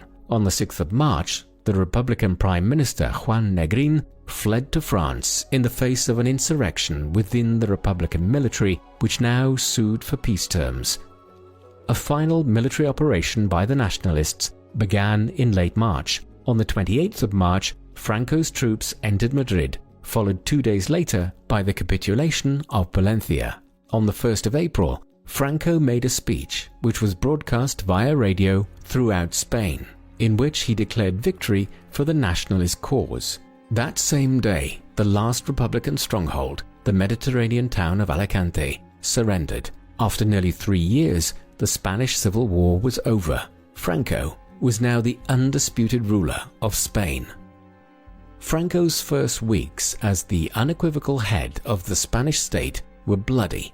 Leading historians of the regime estimate that at least 30,000 Republicans were executed in the weeks and months following the cessation of hostilities, while tens of thousands more were imprisoned. Hundreds of thousands more fled from the country, many leaving for South America, and approximately 500,000 streaming over the Pyrenees to France to find refuge there. For years afterwards, such persecution of Republicans and their families would continue, and is one of the greatest crimes of Franco's regime. Although Spain's new leader aspired to rejuvenate the country in the aftermath of the war, he was to be instantly thwarted in this by events elsewhere in Europe involving his erstwhile allies. Nazi Germany's involvement in the Spanish Civil War had been just one component of a much wider pattern of German aggression throughout Europe during the mid to late 1930s. In March 1936, the Rhineland region of Western Germany was remilitarized. 2 years later, in March 1938, a more aggressive action was taken when Germany effectively annexed Austria into Greater Germany. Then, in early 1939, the rest of Central Europe was brought under Nazi control when parts of Czechoslovakia and Hungary were formed into puppet regimes or annexed.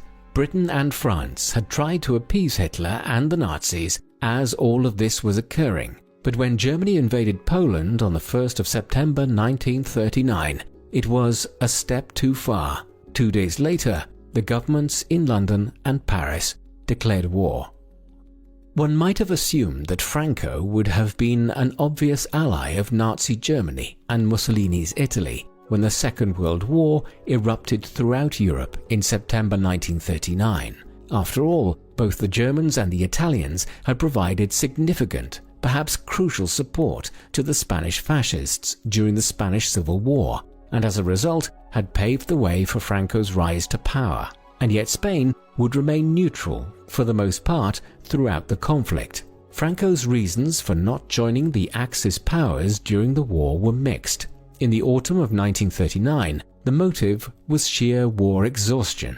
The Spanish Civil War had only been brought to an end in April 1939, and there was a country to be rebuilt and civil strife to be recovered from when the issue arose of whether to join Hitler and Mussolini in their general war just a few months later.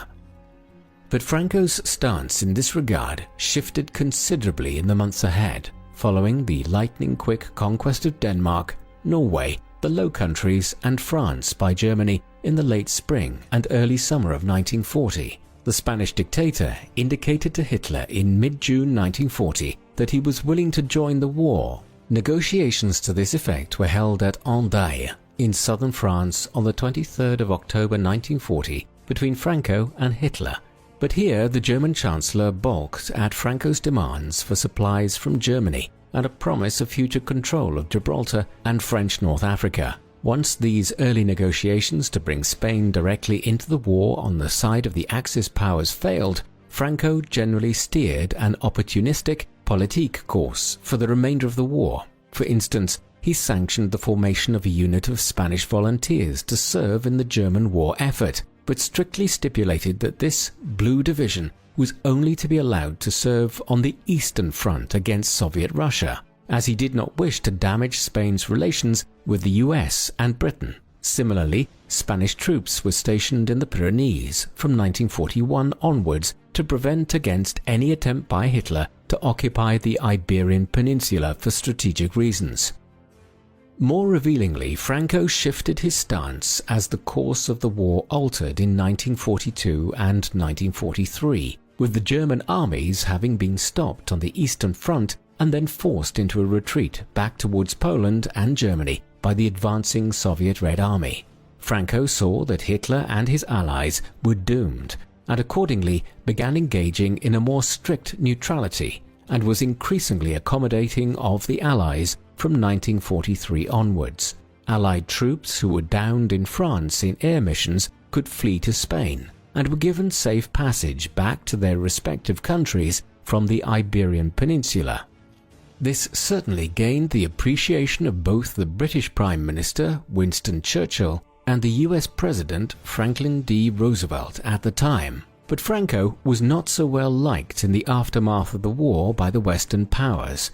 In the aftermath of the global conflict, Spain was not invited to join the newly established United Nations, owing to the sympathetic stance it had displayed towards Nazi Germany during the war, and the country under Franco was ultimately excluded from that international body until 1955.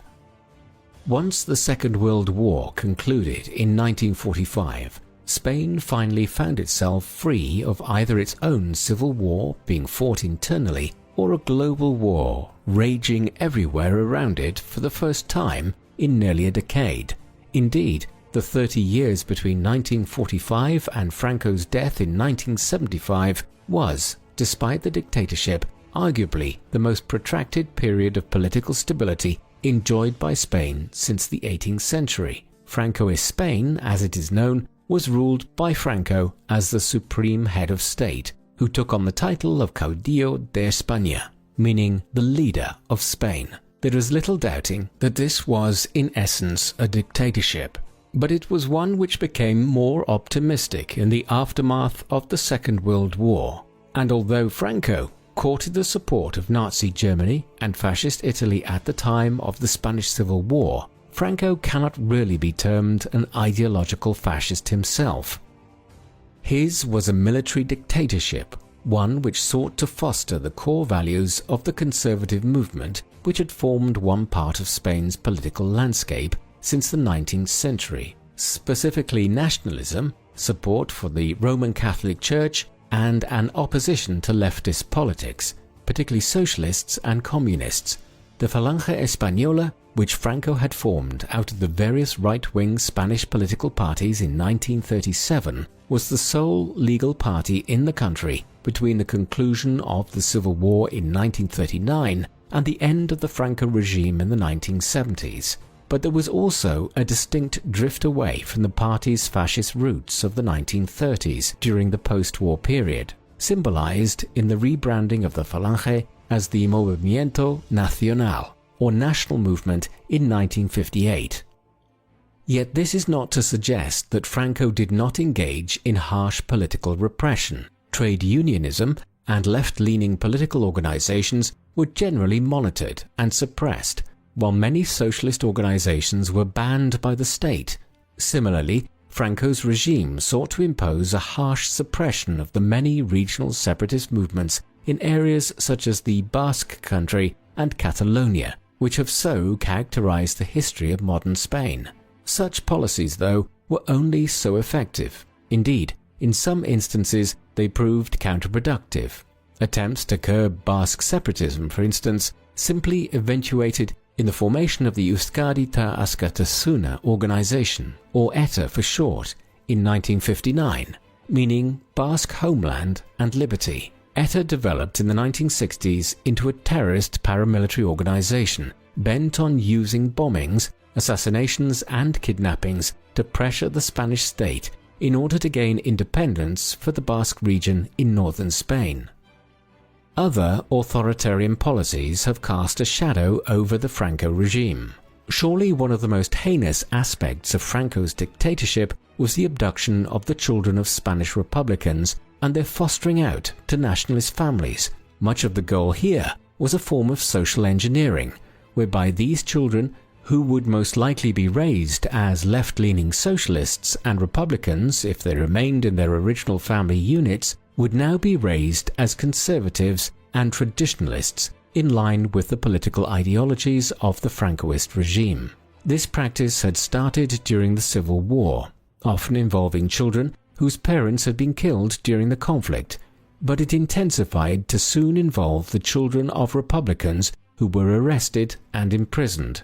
It continued into the 1940s, before petering out in the 1950s, and eventually involved tens of thousands of children, perhaps into the hundreds of thousands. Many of these children never knew the circumstances of their birth or were never repatriated to their parents, and the legacy of what has been termed the lost children of Francoism was undoubtedly one of the worst crimes perpetuated by Franco's dictatorship. Elsewhere in the 1940s and 1950s, the powerful position of the Roman Catholic Church throughout Spanish society was cemented through Franco's policies. The Church's close alliance with Franco ensured that it was given almost complete control over the country's educational system, including Spain's universities, where lecturers and professors were screened for their Catholic credentials, and in Spanish society, divorce, contraception, and abortions were all prohibited. Most oppressive was the treatment of women in Spanish society. The Second Republic had adopted many of the progressive measures which had developed for women's rights in the United Kingdom and elsewhere, but these laws were now repealed, and women were increasingly confined to traditional roles in the 1940s and 1950s. As a result, women in Spain were prohibited from working in many professions and needed the permission of a husband or male relative to do something as simple as open a bank account. The middle years of the Franco regime in the late 1950s also saw considerable changes in Spain's colonial possessions in North Africa. In 1956, the French-held parts of Morocco gained independence, and the Spanish state simultaneously agreed to relinquish some of the territory it had acquired in northwest Africa nearly a half-century earlier. Yet this did not prevent conflict erupting between Franco's Spain and the Morocco of Sultan Mohammed V in 1957. The Ifni War, as it has become known, dragged on for 8 months into the summer of 1958 and resulted in Spain ceding Tarfaya to Morocco. Further territory would be ceded in subsequent years, and the Spanish colonies in the Gulf of Guinea were granted independence as Equatorial Guinea in 1968, whilst in 1975, shortly before Franco's death, a withdrawal began from the extensive territory known as Spanish Sahara, the sovereignty of which is still contested today between Morocco and Mauritania. Yet some small enclaves in northwestern Africa have been retained down to the present day, notably the cities of Ceuta and Melilla in northern Morocco. There were ambiguities to all this as time passed and the memory of the Civil War faded and the regime became more liberal. The White Terror, as the Francoist oppression of the Republicans, both during and immediately after the war has become known, petered out gradually in the 1940s. Though much of this was owing to the regime simply no longer having any enemies at home to persecute, concentration camps, which had been set up to hold Republican prisoners in the late 1930s, gradually disappeared from Spain. The last one, that at Miranda de Ebro near Burgos, was closed in 1947. By way of contrast, from the late 1950s onwards, and in particular during the 1960s, unofficially sanctioned trade unions began to operate in Spain and were not crushed or clamped down on in the manner which they almost certainly would have been had they tried to operate in the 1940s.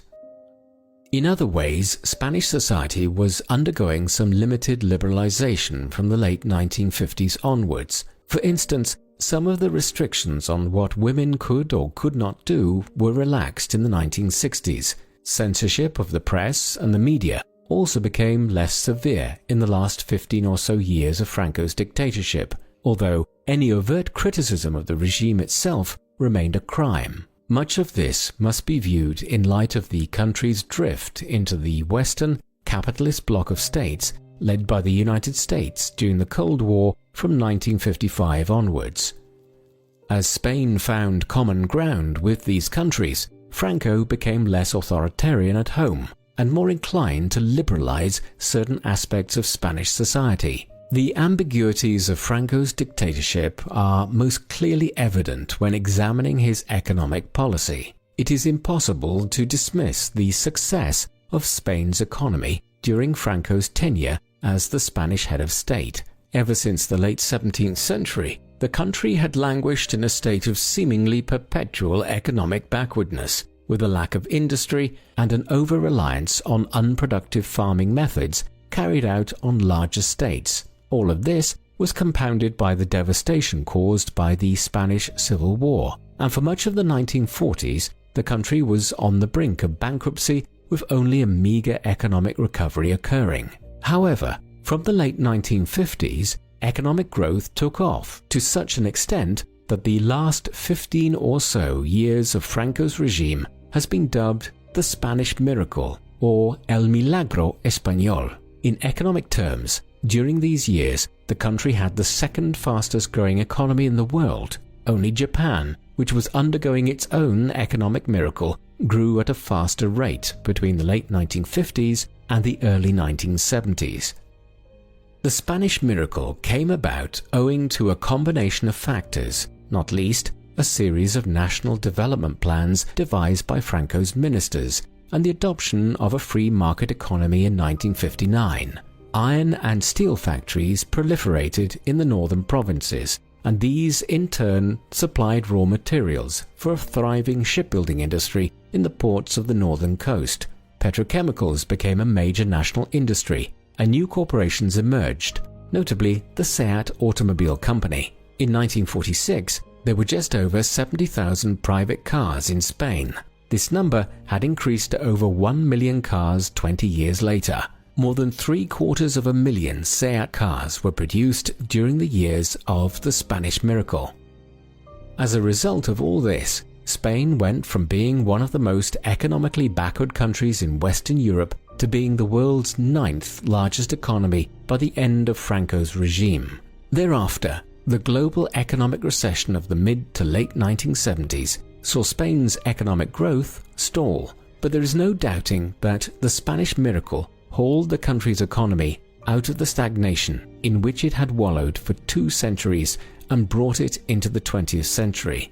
This, combined with the massive expansion of the tourism sector in the post-Franco period, created the economy of modern Spain. And whatever his other failings and crimes may have been, this must be acknowledged as a major success of Franco's time in power.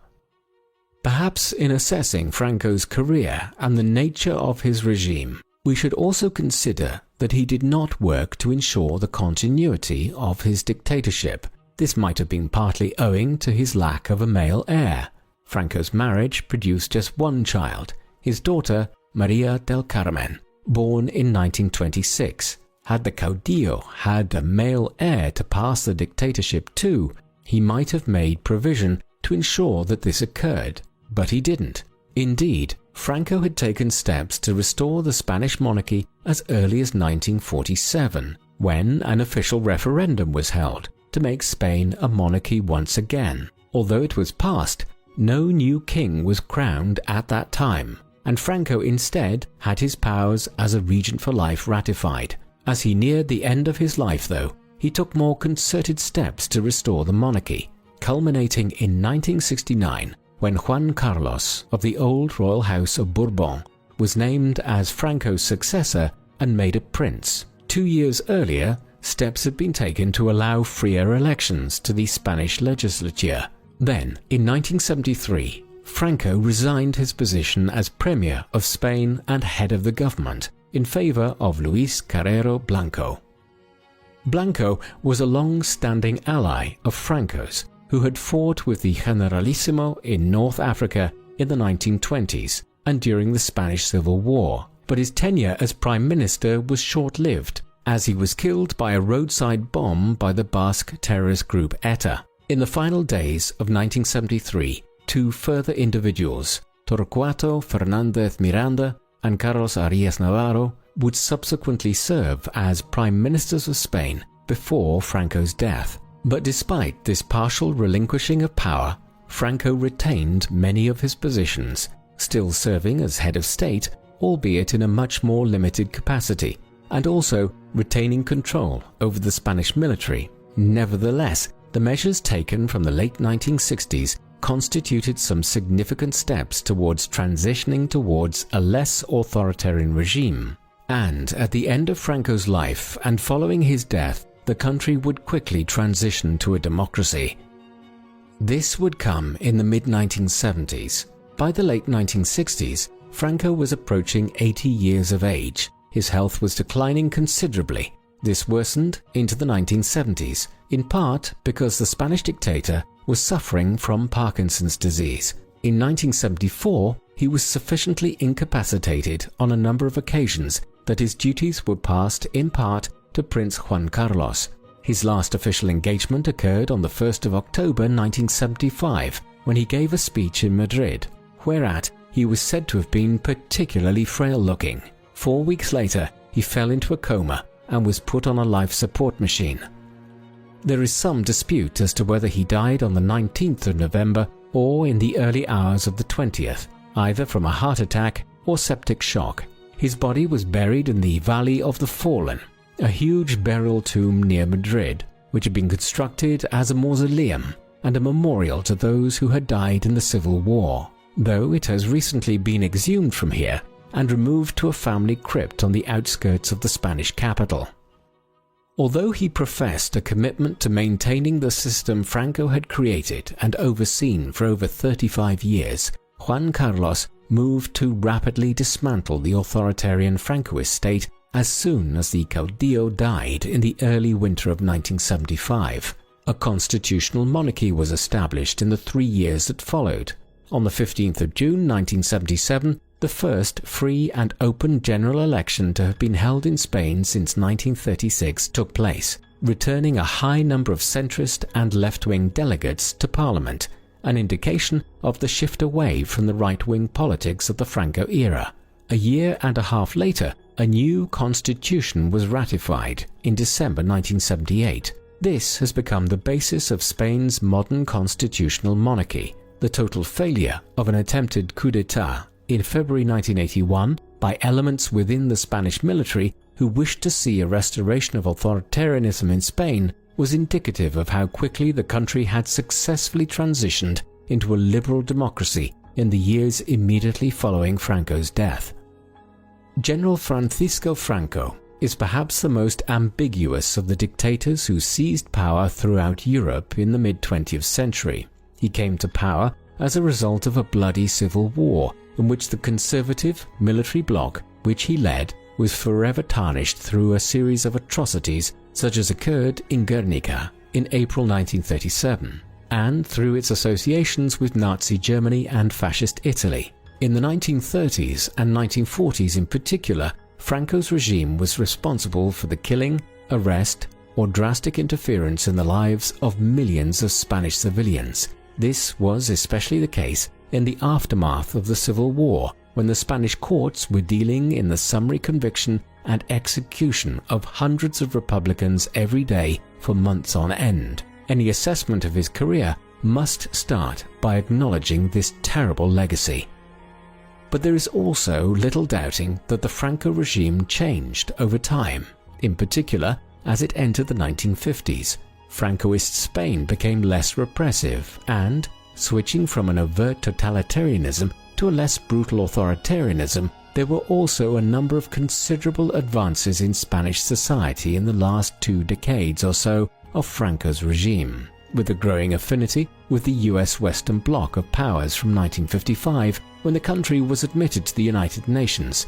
Most significantly, the Spanish economic miracle, which occurred between 1959 and the mid-1970s, finally hauled Spain out of the economic malaise it had been languishing in since the 18th century and made it one of the world's ascendant economic powerhouses.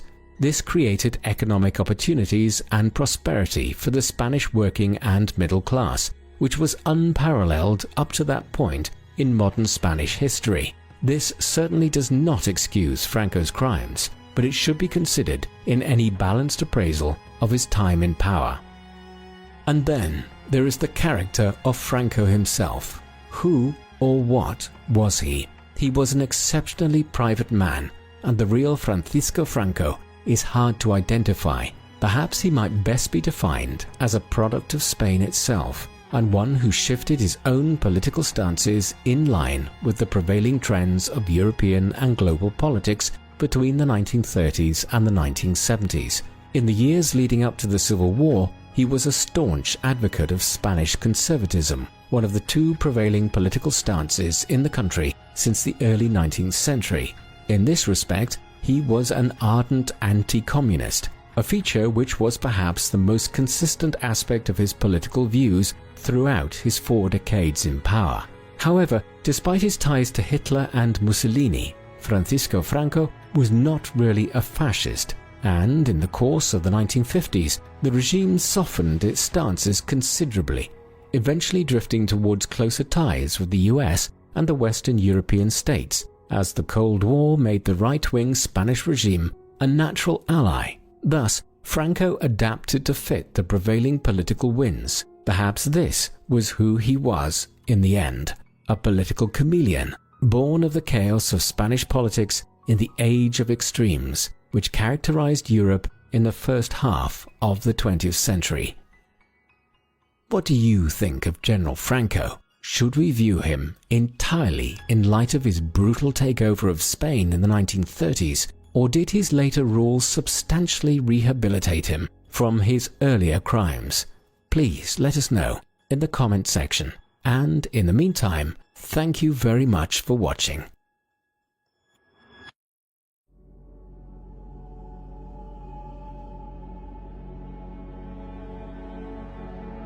The man known to history as Benito Mussolini was born on the 29th of July 1883 in the small town of Dovia di Predapio in the Emilia-Romagna region of central Italy.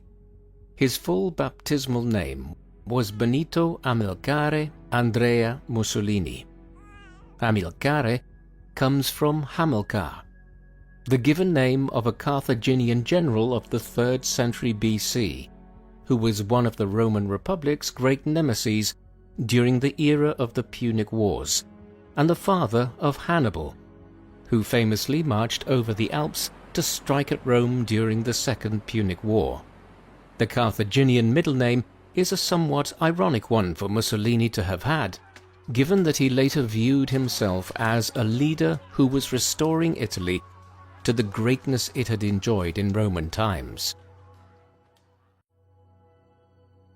Benito's father was Alessandro Mussolini, a blacksmith who was very interested in politics and engaged in revolutionary socialist movements in Italy from a young age. He spent several years in the late 1870s and early 1880s under a form of house arrest as a result of his political activities, and was only given his liberty a year before Benito's birth. Benito's mother was Rosa Maltoni. She and Alessandro had just married in 1882, and Benito was their first child. 2 others, another boy named Arnaldo, and a daughter whom they named Edvige, followed in 1885 and 1888. Rosa worked as a schoolteacher and was also a politically conscious woman. She and Alessandro named their eldest son after Benito Juárez, the president of Mexico for much of the period between 1858 and 1872, who had led the liberal resistance in the country to the French intervention in its politics and the establishment of Maximilian Habsburg as Emperor of Mexico between 1864 and 1867. Mussolini would grow up in a country that was experiencing mixed fortunes. The Kingdom of Italy had only come into existence in 1861, after centuries of the peninsula being divided up into city-states of varying size. It managed to quickly acquire further territory in the north from Austria during a brief war in 1866, and then Rome was captured from the papacy in 1870 after French troops were withdrawn there following the outbreak of the Franco-Prussian War. On top of this, the country was able to emerge between the 1880s and the 1910s as one of the major European colonial powers, acquiring control of large parts of the Horn of Africa, as well as gaining concessions in the ports of China. In 1911, control was also established over Libya, while the following year, the eastern Mediterranean island of Rhodes was secured from the Ottoman Empire. At home, the country's politics was fairly liberal and progressive, with a mix of Christian Democrats, socialists and liberals holding power from 1861 down to 1914. However, there were problems too. Italy was one of the most densely populated parts of Europe upon unification in 1861, and large parts of the peninsula, especially in the south and on the islands, were incredibly poor. Successive governments failed to address the economic problems of the state, and emigration levels were enormously high between 1861 and 1914, leading to somewhere in the region of 15 million Italians leaving their homeland for the United States, Argentina, and other countries, an indictment of Italy's inability to provide opportunities of any kind for so many of its citizens. Mussolini was strongly influenced by his parents in his early political outlook, particularly his father's views on republicanism and socialism. He attended two different schools in the Emilia-Romagna region at Faenza and Forlimpopoli. At both he clashed with his teachers and was eventually removed from the first at Faenza owing to his violent behavior, a development which disappointed his mother, a devout Roman Catholic, who had sent him to Faenza to be educated by the monks there. He was then sent to Forlimpopoli, where he also ran into difficulty. Nevertheless, he was acknowledged as being an intelligent child, and when he was just 18 years old, in 1901, he managed to graduate with a diploma to become a schoolteacher at the elementary level. Beyond this, his more unofficial education was obtained in his father's forge, where father and son often conversed about a wide range of political ideas, notably socialism and the anarchism which was emanating from Russia and other places at the time. In the summer of 1902, Mussolini delivered a public speech on the 20th anniversary of the death of Giuseppe Garibaldi, the leader of the Wars of Italian Unification a half a century earlier. Despite obtaining a diploma to work as a teacher, Mussolini soon discovered that he had little interest in his mother's profession. Instead, he was drawn to writing and politics, and decided to become a journalist, a profession which combined the two. He did so initially from Switzerland, where he relocated to in 1902, in order to avoid compulsory military service in Italy. In the Alpine country, he became a committed socialist and began to run into legal difficulty for his role in organizing worker strikes there. He eventually returned home late in 1904 and undertook his military service over the next 2 years, a homecoming which sadly was followed not long after by the premature death of his mother at 46 years of age from meningitis. From 1909 onwards, he was living in the Alpine city of Trento, in what is now northern Italy, but which was then part of the Austro-Hungarian Empire. Here he worked for a local socialist party and as a journalist, while also continuing to read widely. His politics were largely those of communists and socialists, and he taught himself German in order to read the works of Karl Marx and Friedrich Engels, the co-authors of the Communist Manifesto. In a sign of just how different his early politics were to those of the older Mussolini, he protested against the Italian invasion of Libya in 1911. He was undoubtedly a communist during these years. He was also extremely well-read and a prolific writer, often producing work under the nom de guerre vero eretico, meaning sincere heretic or true heretic. When the First World War broke out in the summer of 1914, Mussolini was initially opposed to Italian entry into it. The Italian government of the day, despite its long-standing alliance with Germany and Austria-Hungary, took a similar view and remained neutral for the time being.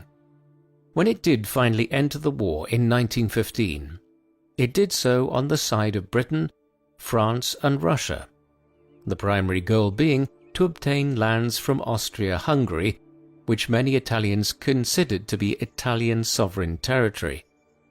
Mussolini soon changed his mind as well. In November 1914, he founded a newspaper, Il Popolo d'Italia, the People of Italy, in Milan, one which took a pro-war stance. This volte-face in his views on the war saw Mussolini expelled from the Italian Socialist Party. This period was the critical one in terms of his shifting political stance, and Benito now founded a new political party. He named it the Fascio Rivoluzionario d'Azione Internazionalista, meaning Revolutionary Fasces of International Action.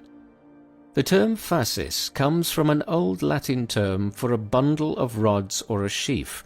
In the Kingdom of Italy in the late 19th century, it had emerged as a term to describe a strong, united group of political actors. It is from this which the term fascism would ultimately derive, and Mussolini's followers soon became known as fascisti, or fascists.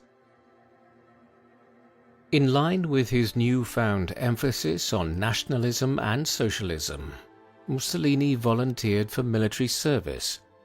After some initial reservations about calling him up owing to his history as a revolutionary socialist, he was drafted at the end of August 1915 and would fight in several engagements against the Austro-Hungarians along the Isonzo River at what is now the border between Italy and Slovenia. He was commended for his service between 1915 and early 1917 and promoted to the rank of corporal.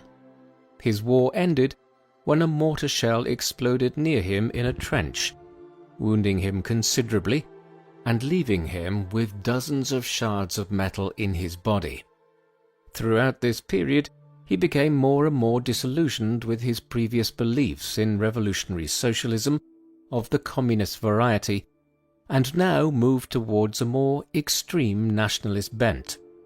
Thus, as the war was coming to an end, Mussolini began advocating for a revitalization of Italy to become a great power and to acquire spazio vitale, literally meaning living space.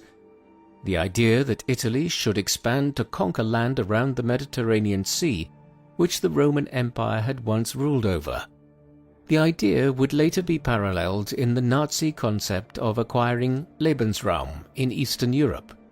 In this, Mussolini was influenced by Giuseppe Bottai, a figure he met in 1919 and who would be a major figure in the conceptualization of Italian fascism. The years of the First World War were also important in Mussolini's personal life. Around the time the war broke out, he had married Ida Dalser, the daughter of a former mayor of Trento, who had studied cosmetics in Paris. They probably met in Trento while Mussolini was working there, and she subsequently relocated to Milan with him, with Ida often supporting him financially based on her family's wealth and her work as a beautician. The marriage did not last long. They divorced in 1915, though not before she fell pregnant and gave birth to Benito Albino. Benito Sr.'s subsequent treatment of his first wife and son was appalling. He did not support them in any way, and after he came to power in 1922, he had them placed under police observation as he repeatedly denied ever having been married to Dalser. He also had records of their marriage systematically destroyed, though one court record has survived in the Milanese archive that proves that they were married. Eventually, Ida died living in semi-house arrest in 1937 under suspicious circumstances, while Benito Albino was placed in an asylum on account of his repeated claims to be Mussolini's son. He died there in 1942. As soon as he divorced Ida in 1915, Mussolini married Rachele Guidi, his mistress of several years, and the mother of his daughter Edda, born in 1910. She hailed from Predapio as well, and her widowed mother had been in a relationship with Benito's father after his mother died in 1905.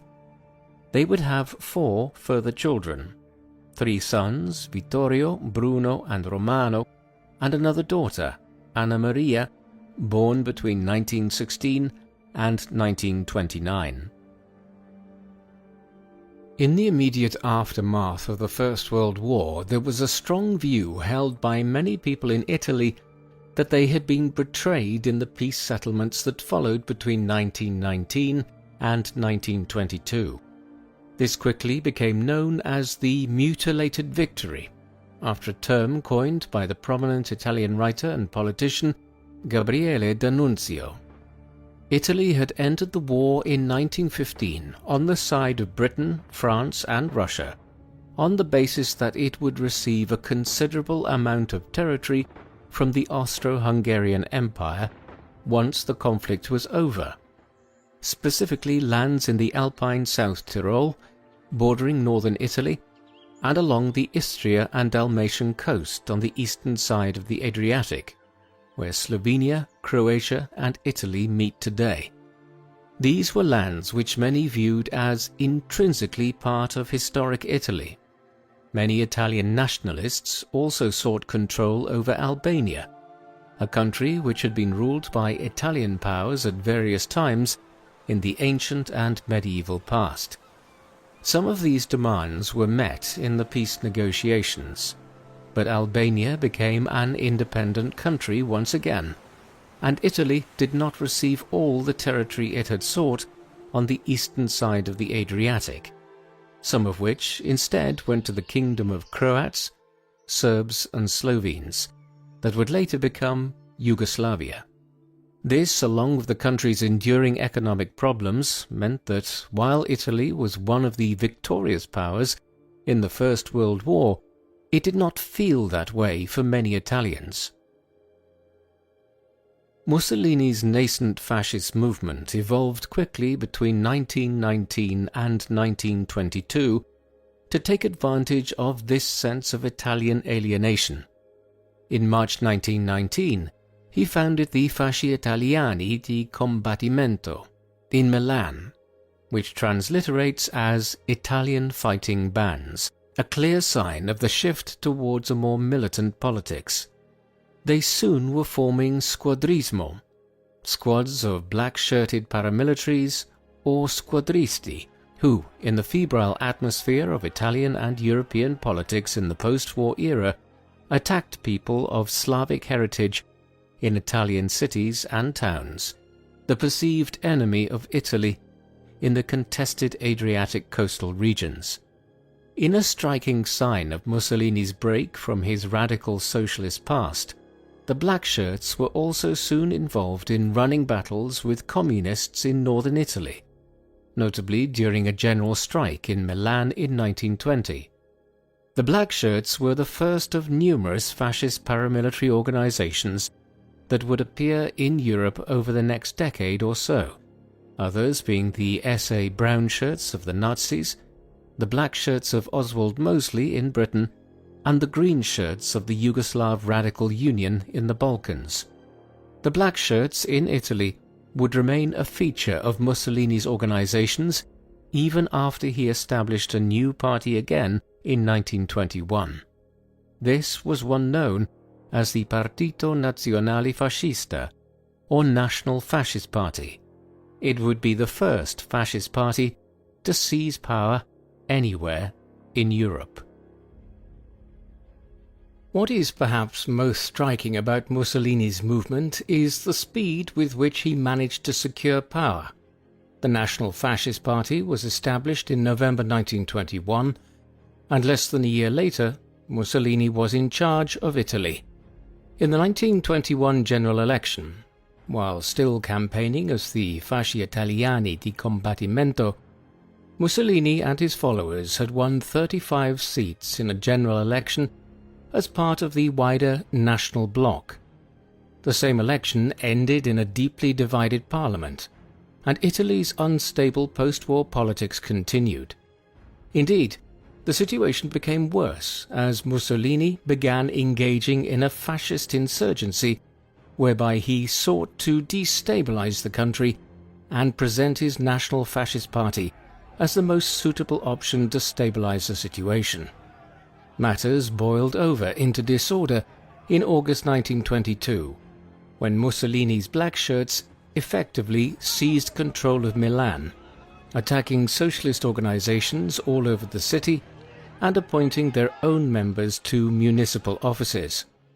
When the national government in Rome did little to stop him in Milan, Mussolini was emboldened. He now began preparing to march on Rome, principally from Milan, but also ordering units of squadristi to do so from Naples and other towns and cities. The march on Rome commenced on the 28th of October 1922 and would end 3 days later with somewhere over 25,000 Black Shirts involved. Mussolini himself did not lead the march, though he did appear at critical junctures to be opportunely photographed as though he did. It all had the desired effect. King Victor Emmanuel III appointed Mussolini as the new Prime Minister of Italy on the 30th of October. The following day, the Black Shirts parading through the Eternal City, he formed the first fascist government the world had ever seen. Mussolini did not immediately acquire dictatorial powers. It was a gradual process in the first 2 or 3 years that he was in office. A number of events helped him consolidate his control over Italy.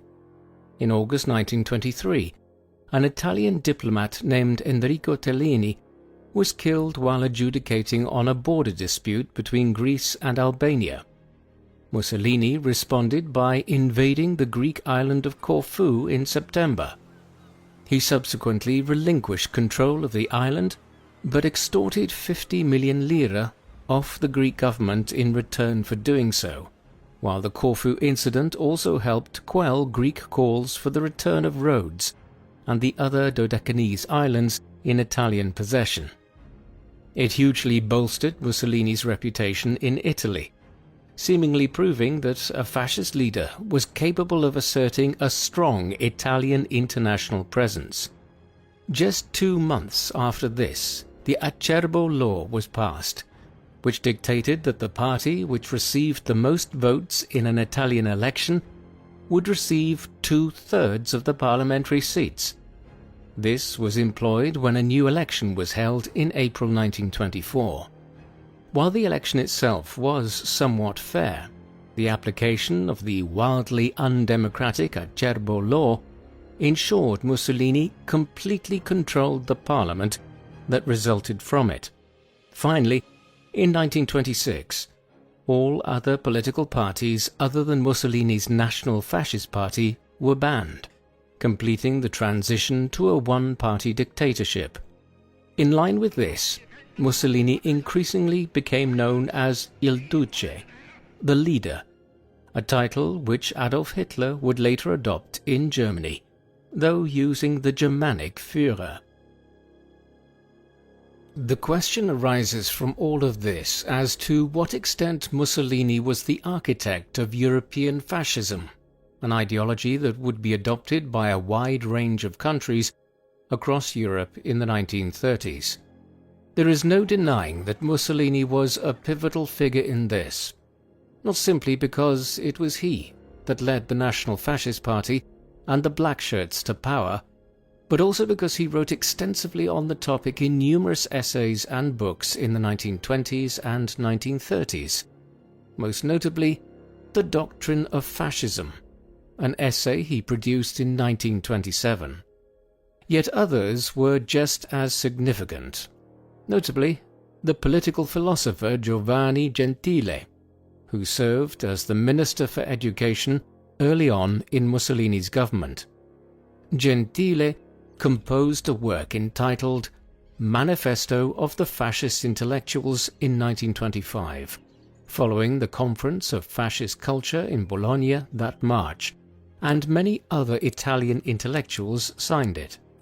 He was also probably involved in writing the first draft of Mussolini's Doctrine of Fascism. There were numerous others who were just as involved in the origins of fascism. For instance, though he would come to oppose Mussolini's regime, Gabriele D'Annunzio, the prominent political figure and writer who devised the concept of a mutilated victory for Italy after the First World War, was a major inspiration for Mussolini's ideas.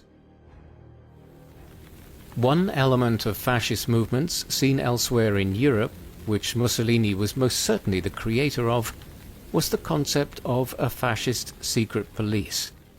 In 1927, as he continued his consolidation of power, Mussolini established the Opera Vigilanza Repressione Antifascismo, the Organization for Vigilance and Repression of Anti-Fascism. This forerunner of the Gestapo in Germany would eventually grow to about 50,000 operatives, and was responsible for carrying out thousands of raids and interviews every week at the height of their efforts to crush any activities they deemed anti-fascist. Heinrich Himmler, the head of the Nazi SS, would subsequently visit Italy to see the OVRA in action. Not everyone looking on at the development of the Italian police state in the 1920s and 1930s was appalled. For instance, Winston Churchill, the future wartime leader of Britain, expressed some admiration for what Mussolini had achieved in bringing stability to Italy and reducing lawlessness, as did many other international leaders. A part of this was owing to the manner in which Mussolini and the Italian fascists seemed to have bridled the mafia in Sicily, with Mussolini's appointee Cesare Mori overseeing an immensely successful campaign of repression against the Sicilian crime syndicate between 1925 and 1929. Another element of European fascism which Mussolini pioneered was the development of a cult of personality. His public image was carefully cultivated. Newspapers and other elements of the Italian media were closely censored to present a particular view of him, and a popular phrase of the time was "Il Duce ha sempre ragione."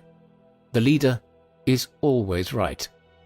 Mussolini's relatively young age when he seized power, he being still in his late 30s when the March on Rome occurred, was made note of in fascist propaganda, and his perceived athleticism became a feature of the personality cult around him. This in turn fed into the encouragement of fascist youth organizations, while sport became a particular element of fascist concern in Italy. In 1928, work commenced on the Foro Mussolini in central Rome, today's Foro Italico.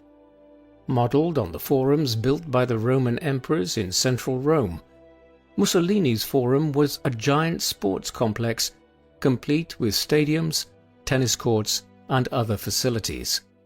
Mussolini hoped to hold the 1940 Summer Olympics here, though in the end, these games, which were ultimately cancelled, were awarded to Tokyo. In 1934, the FIFA World Cup was held in Italy. It proved to be a major boon to Mussolini's regime, as Italy won the tournament at home, defeating Czechoslovakia in the final. The team followed up their success when they retained their title in France in 1938. Legend has it that Mussolini telegrammed the team in Paris before the final against Hungary with a message saying, "Win or die." Many other aspects of Italian culture were employed by Mussolini's fascist government to galvanize their own position, most notably the country's history and culture, with a very conscious effort being made to tie the new Italy to the power of the Roman Empire 2 millennia earlier. As much as sport, propaganda, or any cult of personality might have improved the image of the fascist government, a powerful way for Mussolini to forge support for his position was to create good economic circumstances. The fascists had largely come to power in 1922 because of the economic and political chaos which had enveloped Italy for several years after the war. Mussolini benefited enormously from the fact that he came to power just as the European economy as a whole was beginning to stabilize and enter a period of enormous economic growth, the Roaring Twenties. The fascists favored a corporatist economic system, one which sought to promote and develop the Italian economy over the importation of foreign goods. This led Mussolini to engage in protectionist measures, such as the imposition of high tariffs on foreign imports in order to promote domestic industry.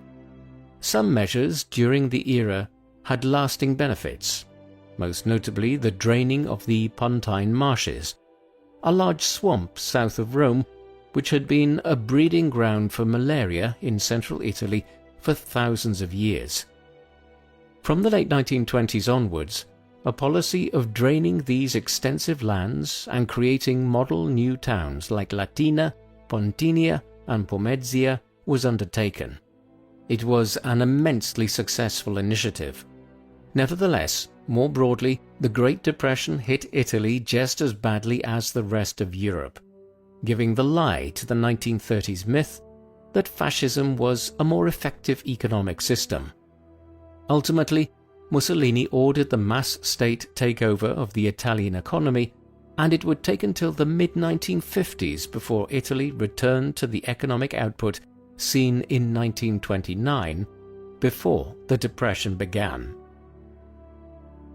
Throughout these years, Mussolini still continued to play the part of a happily married man, and his second wife, Rachele, would remain married and devoted to him until his death in 1945. However, he was a serial philanderer, one who had a great many mistresses over the years, and probably a huge number of casual partners. One of the more famous was Margherita Sarfatti, a prominent Jewish Italian art critic and journalist who wrote a biography of Mussolini in the mid-1920s, shortly after he came to power. We can get a sense of how many others there were from the fact that Mussolini is known to have sired at least 9 illegitimate children with 8 different mistresses. Mussolini's last illegitimate child, Elena Curti, only passed away in 2022 at the age of 99.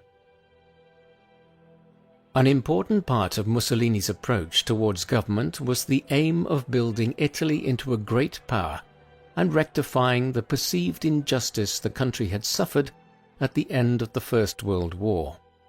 One of the resentments held by many Italian nationalists was that, unlike Britain and France, Italy had not received control over mandated League of Nations territories, such as Germany's former African colonies, or the lands of the Ottoman Empire in the Levant.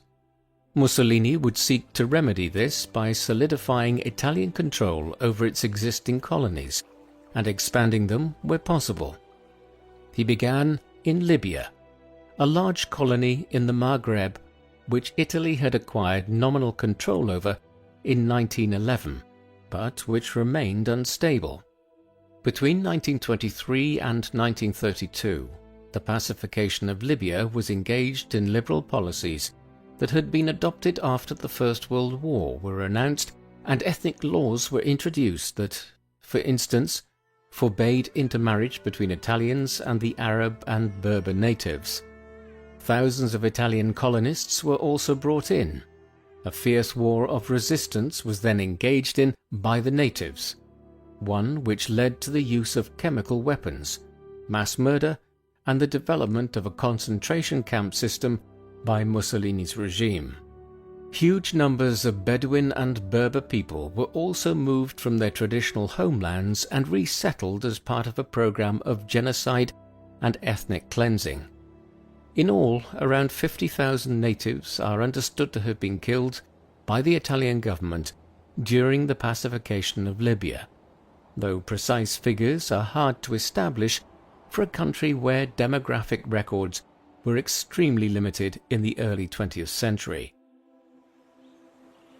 Once the pacification of Libya was completed in the early 1930s, Mussolini turned his attentions to the Horn of Africa. Here, Italy had two colonies that were in relatively close proximity to one another, but divided geographically. These were Italian Somaliland, corresponding closely to modern-day Somalia, and lying on the Indian Ocean side of the Horn of Africa, and Italian Eritrea, a colony lying on the Red Sea end of the region.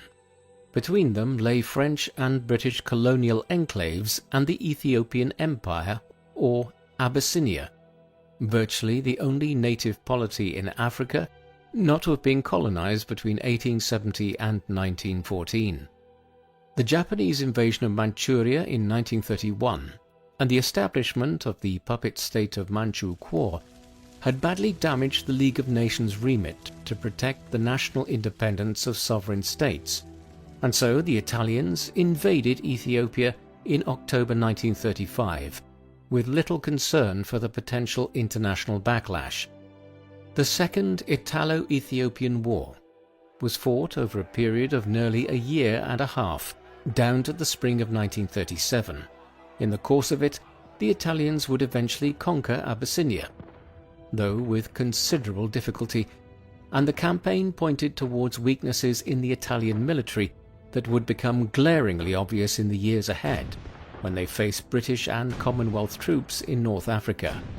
Both the Italians and the Ethiopians engaged in a wide range of breaches of international law in the conflict, using mustard gas, dum-dum bullets, and engaging in massacres of civilians.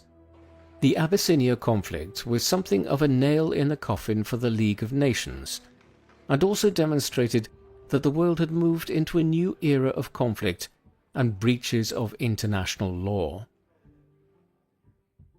The Italians' campaigns of genocide and ethnic cleansing in both Libya and Ethiopia in the 1920s and 1930s raises questions about Mussolini's racial views. They were different to those espoused by the Nazis in Germany. Hitler and his followers adhered to a very systematic racial hierarchy which held that there were pure races like the Nordic and Aryan peoples of Northern and Central Europe that were racially superior to others, like the Slavic people of Eastern Europe. Mussolini had little time for this rigid system of classification. He was on record many times as saying that the idea of pure races within Western and Central Europe, parts of the continent where people had intermarried and moved between countries over thousands of years, was somewhat nonsensical. However, he did adhere to some elements of this. For instance, because Eastern Europe was divided culturally, socially, and politically from Western Europe through most of the medieval and early modern eras, he did accept that the Slavic people were different to the peoples of Western Europe, and was more than willing later to exploit this racial view of the Slavs to make claims on territory in the Balkans for Italy. Elsewhere, he was nowhere near as anti-Semitic as Hitler or the Nazis in general, even being on record as praising the contribution of Jewish Italians to the country's war effort between 1915 and 1918, while he also had several Jewish lovers. The Italian fascist regime would only begin to adopt anti-Semitic policies in the late 1930s once it allied with Germany. Yet where Mussolini's racial views were very clear was when it came to black people almost anywhere. He regularly made statements about how white Americans would be overtaken by black communities in the United States, and spoke about disparate birth rates between white and black people in Europe and the Americas. Thus, where Mussolini's racial views were most prominent was when it came to white and black ethnic groups. This in part explains the particularly brutal nature of the pacification of Libya and the Second Italo-Ethiopian War. Mussolini did involve Italy in another conflict during these years. In the summer of 1936, while the fighting was still going on in Ethiopia, the Spanish Civil War erupted after a failed coup in the country. It pitted a right-wing nationalist faction against a left-leaning Republican army. Through a series of deaths of more senior commanders, General Francisco Franco would end up as the leader of the nationalists in the course of the war, and the regime he would eventually establish is generally considered a fascist one, though skewing more towards corporatism, a subtle distinction within the politics of the era. Throughout the 2.5 years it was fought, down to the victory of Franco and the nationalists early in 1939, a wide range of European powers contributed forces and aid to one side or the other, as it became a proxy war between fascism and communism in Europe. Mussolini was a particularly avid supporter of Franco, his view being that it would be best to have a closely allied fascist regime in Spain so that right-wing governments had substantial control over the Western Mediterranean. The Royal Italian Navy played a particularly important role in the conflict, helping the nationalists to break a Republican blockade of nationalist territory in Spain's Moroccan colonies. The Italian Corpo Truppe Volontarie, a force of Italian volunteers or irregulars, also made a major contribution to the nationalist victory, reaching 50,000 men at its height. The Spanish Civil War was significant in also being the first episode during which Mussolini was closely aligned with Adolf Hitler and Nazi Germany. Both fascist states provided aid to Franco. However, it is a common misconception that Mussolini was a natural ally of Hitler's after the Nazis seized power in Germany in 1933. In reality, Mussolini was skeptical about the possibility of a German alliance throughout the 1930s. A core issue was the Nazi desire for union with Austria to form a Greater Germany.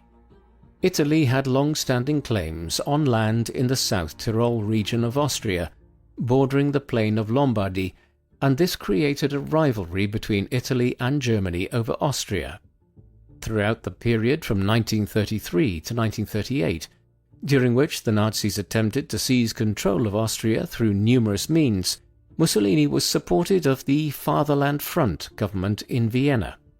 It was only gradually from 1937 onwards, once Mussolini needed German support for his actions in the Horn of Africa, and the two began cooperating together in Spain, that an agreement was reached in 1937, whereby Mussolini would not overtly resist German annexation of Austria, provided that Hitler would never make claims on any lands which Italy had obtained from Austria at the end of the First World War. With this agreed, Hitler went ahead and annexed Austria in March 1938. At the Munich Conference, convened in September 1938, over German claims to the Sudetenland in Czechoslovakia, Mussolini was a subtle ally of Hitler's, though not overtly, still at this stage. In many ways, the growing alliance between Mussolini and Hitler was a strange one. The pair had very different characters.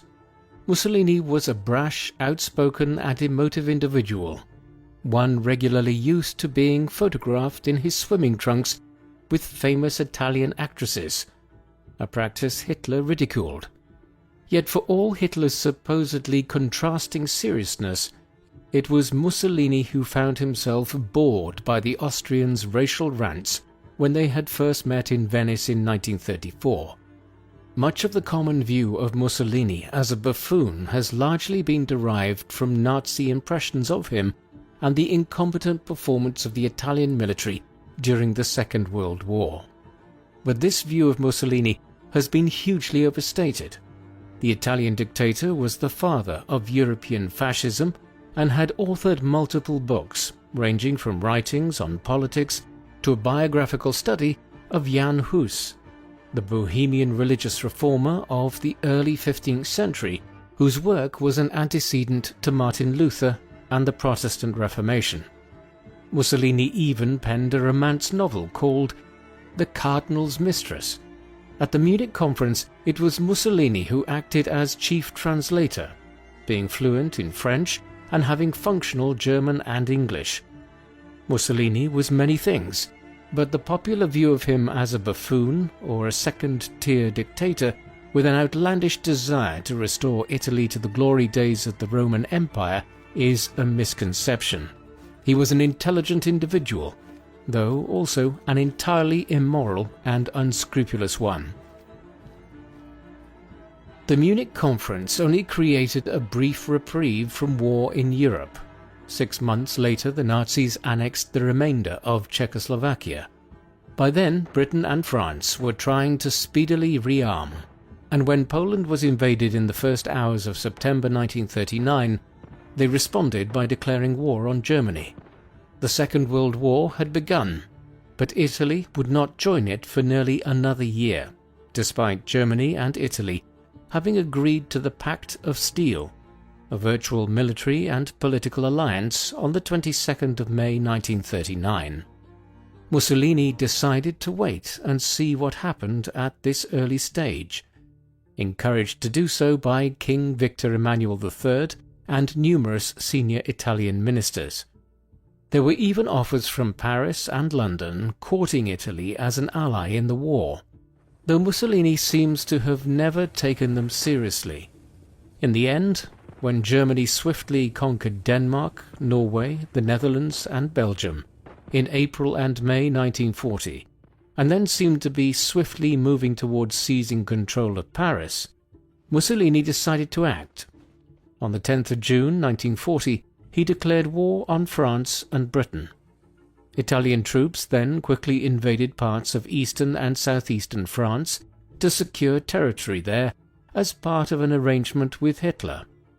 In entering the war, Mussolini's valorizing of the Italian past must be borne in mind, and he now sought to reconstitute a large part of the Mediterranean Empire of the Romans by acquiring territory from France, in the Balkans, Greece, and across North Africa. Designs which he also referred to as the concept of a third and fourth shore, whereby Italy would rule over not just the shores of the western Adriatic and the Tyrrhenian Sea, but also the eastern Adriatic and the central Mediterranean coastline of North Africa. Mussolini and the Italian fascists had already begun their efforts to acquire a third shore in the Balkans even before the Second World War began. While Britain and France were distracted with trying to curb the Nazis' endless demands for lands in Central Europe in 1938 and 1939, Il Duce formed a plan to invade the Kingdom of Albania just across the Straits of Otranto from southern Italy. On the 7th of April 1939, just weeks after the Germans had taken over Czechoslovakia and the city of Memel on the Baltic Sea coast, Mussolini struck, sending an expeditionary force of over 20,000 men to invade Albania. With modern aircrafts and battleships, the invasion was a complete success, and an Italian protectorate was established in Albania just a week later. London and Paris made few objections, hoping at this juncture that they could still win over Mussolini to join them against the Germans. Now, after the defeat of France in the summer of 1940, Mussolini began preparing for a much more expanded campaign in the Balkans. Greece was invaded late in October 1940, while in the spring the Italians commenced a campaign against Yugoslavia after a pro-Allied coup there. These campaigns would be decidedly less successful than the swift occupation of Albania in April 1939 had been. Before long, Mussolini would have to call on his German allies to lend further support to the Italian divisions in the Balkans.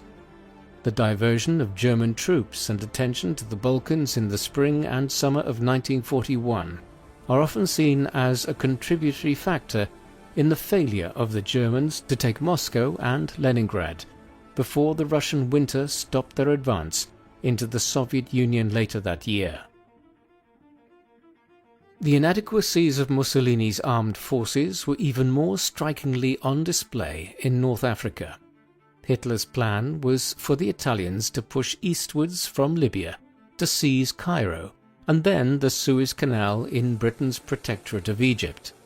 Then, once the Germans had pushed through Ukraine and into the Caucasus, they would swing south and launch a double-sided attack on the British possessions in the Middle East, where some Arab allies were being courted by the Nazis in Iraq and elsewhere. This would secure both the oil fields of the Caucasus and the Middle East, which, when combined with the capture of the Suez Canal, would leave the British with little option but to negotiate peace terms that would be very favourable to the Axis powers. There was only one problem with this plan. The Italian Royal Army performed abysmally in North Africa following Italy's entry into the war in the summer of 1940. The British, aided by substantial numbers of Commonwealth soldiers from Australia, New Zealand, South Africa and India, pushed the Italians back into Libya and scored a substantial victory at the Battle of Beda Fom in early February 1941. A few days later, Erwin Rommel was appointed to head up the Afrika Korps, a German expeditionary force that had been preparing to head to North Africa for several weeks. This force of just over 30,000 men and a substantial tank brigade would turn the tide back in the favour of the Axis powers, and Egypt was under threat again by the summer of 1941. Still, the necessity of drawing on German aid in both the Balkans and North Africa pointed towards the hollowness of Mussolini's claims regarding Italy being a newly ascendant great power in the Mediterranean. Mussolini was drawing on ever greater amounts of German aid as the war went on, but he still steered an independent line on many issues. One was the Italian attitude towards the Jewish population of Italy and the territory it had occupied. Mussolini's anti-Semitism did not reach the levels of Hitler and the other Nazi leaders. Instead, Mussolini's racial views tended to focus more on distinctions between white and black people and a concern for what he conceived as falling birth rates amongst the white races. There was no major campaign of persecution against the 50,000 or so Jews who called Italy home under Mussolini in the 1920s and most of the 1930s. A turning point was 1938, as Mussolini drew closer to Hitler and the Nazis. At that juncture, a watered-down Italian version of the German Nuremberg laws were introduced in Italy, ones which removed Italian Jews from government jobs and regulated intermarriage between Jews and non-Jews. It is clear that these measures were not intensely enforced, and that Mussolini had introduced them more to appease the Nazis than anything else. A sign of the fact that Mussolini's regime was not as anti-Semitic as Germany was seen in the movement of many Jews from Nazi-occupied regions in 1940 and 1941 to Italy and Italian-occupied lands.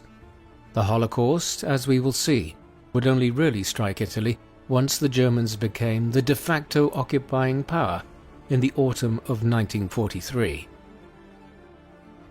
By the time the Nazis began implementing the final solution in Europe at the beginning of 1942, events were transpiring in North Africa that would lead to Mussolini's dramatic downfall and then an even more dramatic second act as dictator of Italy. The source of these events lay in North Africa. After the arrival of the Afrika Korps there in 1941, the Italians and the German Expeditionary Force had regained the initiative against the British in the Western Desert, and by the summer of 1942 were threatening to take Cairo and then the Suez Canal again. That was as far as they would get. An injection of British and Commonwealth troops into Egypt turned the tide, and victory at the Second Battle of El Alamein in late October and early November put the Italians and Germans on the defensive. They would never regain the initiative, in large part because, as the fighting at El Alamein was coming to an end, Allied armies were making amphibious landings at key locations along the coast of Morocco and Algeria, two French colonies under Axis control. By the spring of 1943, with the great manpower and resources of the United States coming to bear, the Germans and Italians were corralled into Tunisia, where they were finally defeated in May of that year, bringing the North Africa campaign to an end. Even before victory was achieved in North Africa, plans were well underway amongst the Western Allies to open a second front in Europe to take some pressure off the Soviet Union in Eastern Europe by diverting German resources elsewhere. Winston Churchill wanted this new front to be established in the Balkans, yet eventually the more logical plan was selected. This was to invade the island of Sicily, lying close to the massed Allied forces in Tunisia, and then quickly cross the short distance to southern Italy. What was codenamed as Operation Husky began with an aerial bombardment of Italian positions on the 9th of July 1943, followed by an amphibious assault on the west and south of Sicily on the 10th, during which over 150,000 Allied troops began making landfall. The Sicily campaign would last 6 weeks before the island was fully secured by the Western Allies, succeeding in drawing extensive German resources away from Eastern Europe in the process to shore up the defence of Italy. A 2.5-week reprieve followed before the Allies began the process of transferring hundreds of thousands of soldiers across the Straits of Messina and through the Gulf of Taranto and the Tyrrhenian Sea into southern Italy to begin the conquest of Italy on the 3rd of September. Just over 3 years after entering the war, it was all ending in complete disaster for Mussolini. Even before the conquest of Sicily had been completed, Mussolini had been toppled in Rome. Mussolini was unquestionably the dictator of Italy from 1922 onwards, but he did rule alongside others, the Grand Council of Fascism being the foremost governing body of the regime. It was made up of senior army generals, leading members of the largely ceremonial Italian parliament, and a wide range of ministers and heads of corporate governing bodies. The Grand Council met on the night of the 24th of July, in the midst of the Sicilian campaign, when Mussolini stated that Hitler was considering a strategic withdrawal from southern Italy to form a defensive line against the Allies in the mountains of central Italy. The former Minister for Justice Dino Grandi, whom Mussolini had demoted in February, owing to his criticism of Italian efforts in North Africa, launched a blistering attack on Il Duce. A debate commenced and went on long into the night, with a vote held in the early hours of the 25th of July on whether Mussolini still had the confidence of the council members. He lost this by 19 votes to 8, Mussolini left and attempted to continue as though he was still in charge, believing that the council could not force through the decision. But at a meeting with King Victor Emmanuel III the next day, he was formally relieved of his office and placed under arrest. General Pietro Badoglio was then appointed as the new Prime Minister. Mussolini was detained for a time in various locations and would soon be taken to the Hotel Campo Imperatore in the Massif of Gran Sasso, in the mountains to the east of Rome in late August. While he was under arrest, the new government of Badoglio was secretly entering into negotiations with the Allies to surrender to them and bring Italy out of the war, now that the devastation of the country and inevitable defeat lay ahead.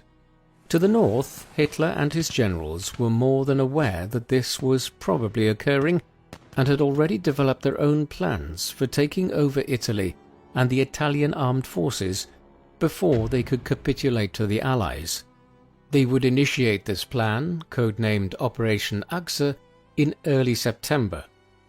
On the 3rd of the month, the very day the Allies began landing in southern Italy, the Italian government announced that it had agreed an armistice with the US and British. In response, Operation Achse was initiated. Hundreds of thousands of Italian troops were requisitioned into the German armed forces by appointing German commanders over their divisions, while German units flooded into northern Italy and began seizing control of large swathes of the peninsula. The Italian government itself eventually left Rome and headed south to join the Allies, while the Germans seized the capital and now prepared to make the Allies fight a bitter battle to secure central Italy. The Battle of Monte Cassino would rage throughout most of the first half of 1944. While Operation Achse was being carried out, Mussolini was still being held prisoner at the Hotel Campo Imperatore on the Gran Sasso Massif. Hitler and the Nazi High Command were aware that they needed a figurehead to impose control over northern Italy, and also that it needed to be made clear to the leaders of other Axis-aligned countries in Central Europe and the Balkans that if they came into jeopardy, the Germans would support them. Thus, a plan was concocted to rescue Mussolini.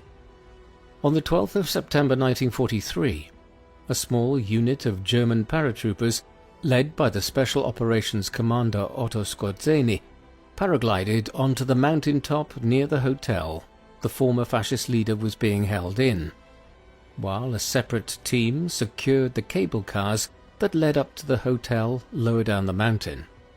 They then entered the hotel and rescued Mussolini from the small unit assigned to guard him. A small plane was flown in to airlift Mussolini out. The Gran Sasso raid was so successful that even Churchill remarked on it as an operation of, quote, great daring. Mussolini was now established as the leader of a newly formed Italian Social Republic, the administrative capital of which was fixed at the town of Salo in northern Italy. Daring though it might have been, the Gran Sasso raid effectively made Mussolini a puppet ruler for Hitler in Italy. Upon being rescued from the mountains of central Italy, Mussolini was first flown to Prussia in northern Poland to meet with Hitler at his Wolf's Lair headquarters near Rastenburg. Here it was made clear to him exactly how reduced his position would be. The Nazis were to effectively annex the northeast of Italy into the cumbersomely titled Operational Zone of the Adriatic Littoral, while the fascist independent state of Croatia was granted lands on the eastern side of the Adriatic, south towards Split. Ironically, these were the lands which had been so contentious and led to the idea of a mutilated peace for Italy after the First World War, aiding the rise of the fascists in the first place. Having been humiliated through this stripping away of Italian land, Mussolini returned to Italy. He would reside for the last year and a half of his life at a nice villa on the shores of Lake Garda near Gargnano, in northern Italy. He had very little authority over the Italian Social Republic, which he was the nominal head of. Instead, he and his mistress, Clara Petacci, lived here under a form of semi-house arrest, guarded by the SS and having his correspondence screened to ensure he was not in any form of illicit contact with the Allies or the Italian government that had renounced him in the summer of 1943.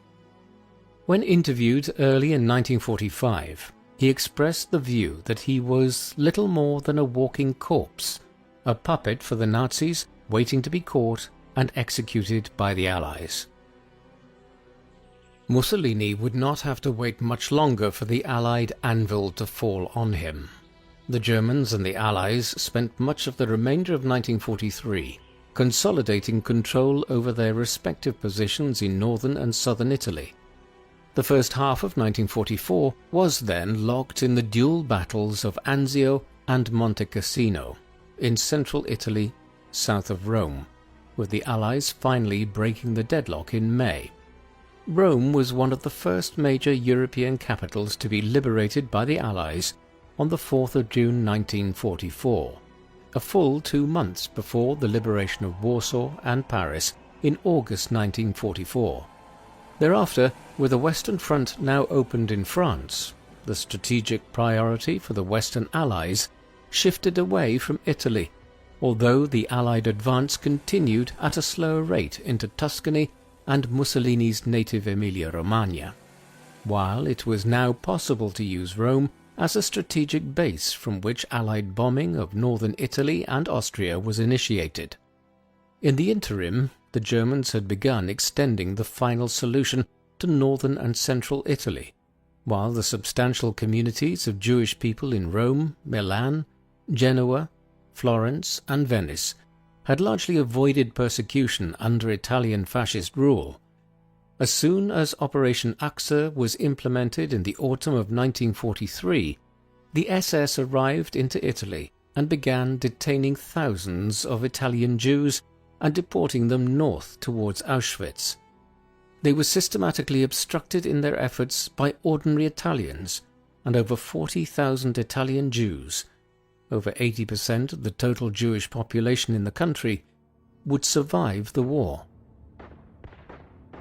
In early April 1945, with the Battle of Berlin commencing far to the north and the Western Allies fanning out all over western, southern and central Germany, Operation Grapeshot was commenced in Italy.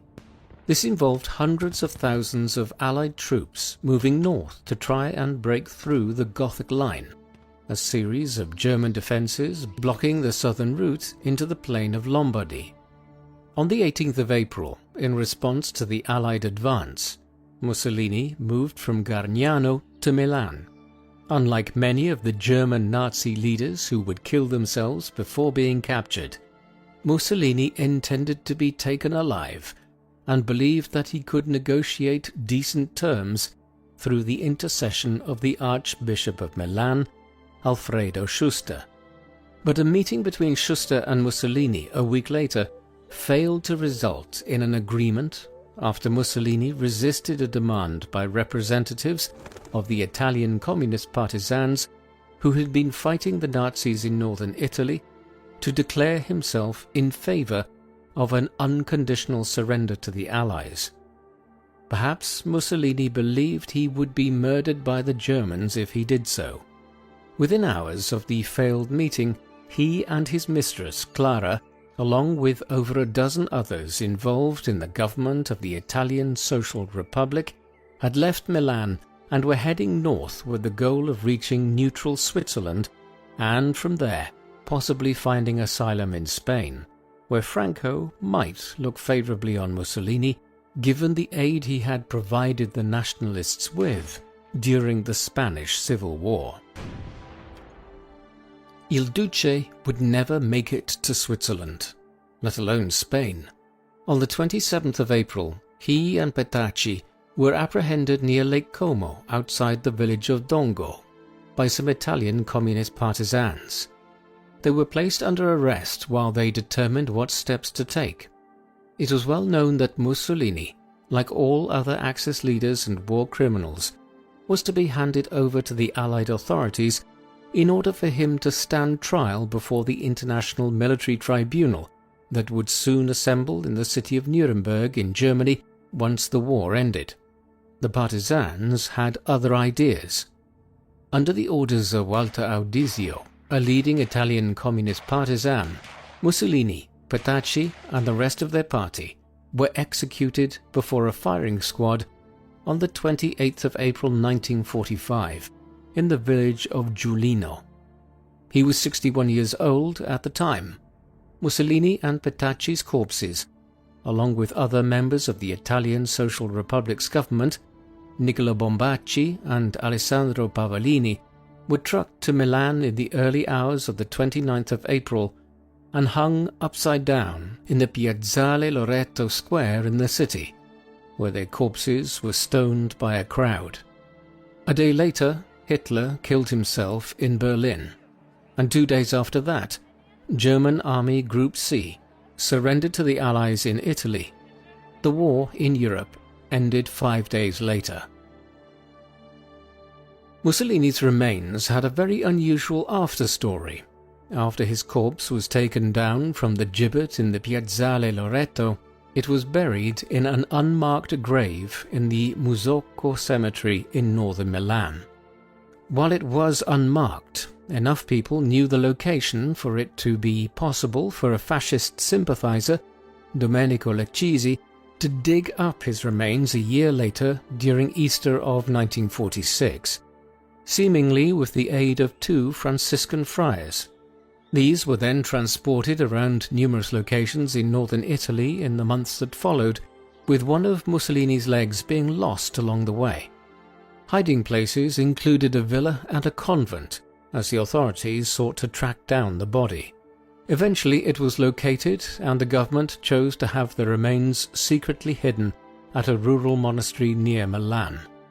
The entire saga only came to an end in 1957, when the government of Prime Minister Adornisoli, who hailed from the same part of Italy as Mussolini, agreed to allow the fascist leader's remains to be interred in the Mussolini family crypt in Dovia di Predapio. To some extent, Mussolini's shadow would continue to hang over Italy and its politics in the post-war era. Christian Democracy emerged as the most important political party, an organization which had its roots in the Italian People's Party, an entity created in 1919 which had splintered into pro- and anti-fascist factions. For instance, the first post-war Prime Minister of Italy, Alcide de Gasperi, had originally supported the People's Party's involvement in the first Mussolini government in 1922, though he later renounced his support.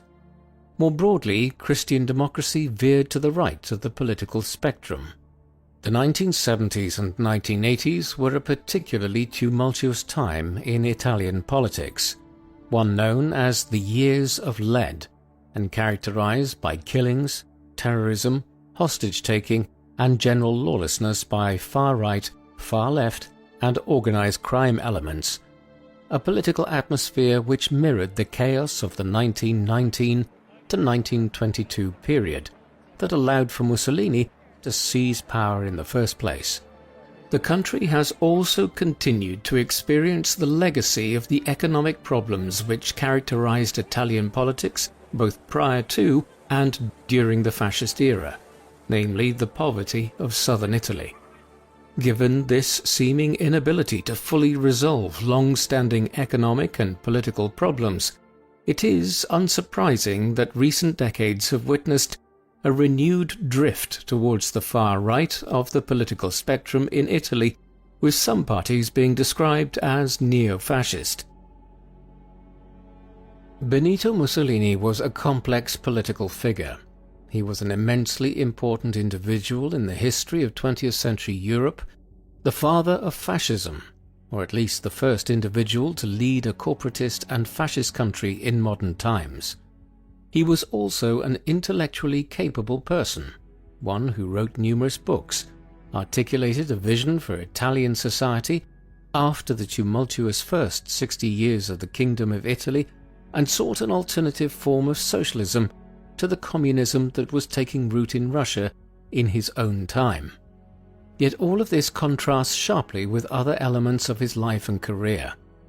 Some began to view Mussolini as a trumped-up buffoon over the years, a purveyor of a ridiculous machismo, and a dictator who proved to be an absolute liability as an ally for Hitler and Nazi Germany from 1940 onwards. The Italian army underperformed everywhere it fought against the Allies. It was only when the Afrika Korps arrived to North Africa early in 1941, and after the Germans took over the remnants of the Italian army in Italy and the Balkans in the autumn of 1943, that the Allies began to meet stiff resistance on both fronts. In this sense, it was fitting that Mussolini had to be personally rescued from his own people by the Germans in September 1943, and spent the last year and a half of his life as little more than a German puppet ruler. Still, we should not view Mussolini as an insignificant figure. His racial views and capacity for mass murder were nowhere near as extreme as those of Adolf Hitler, but in both his colonial policies in Africa in the 1920s and 1930s, and in tying his mast to that of the Nazis from 1940 onwards, he inflicted an enormous amount of suffering on the lives of many people around the Mediterranean and the Horn of Africa. What do you think of Benito Mussolini? Did he represent a significantly different form of fascism than the Nazis? Or did the actions of Italy in Africa, under his watch, demonstrate that he was just as genocidal as Hitler? Please, let us know in the comment section. And in the meantime, thank you very much for watching.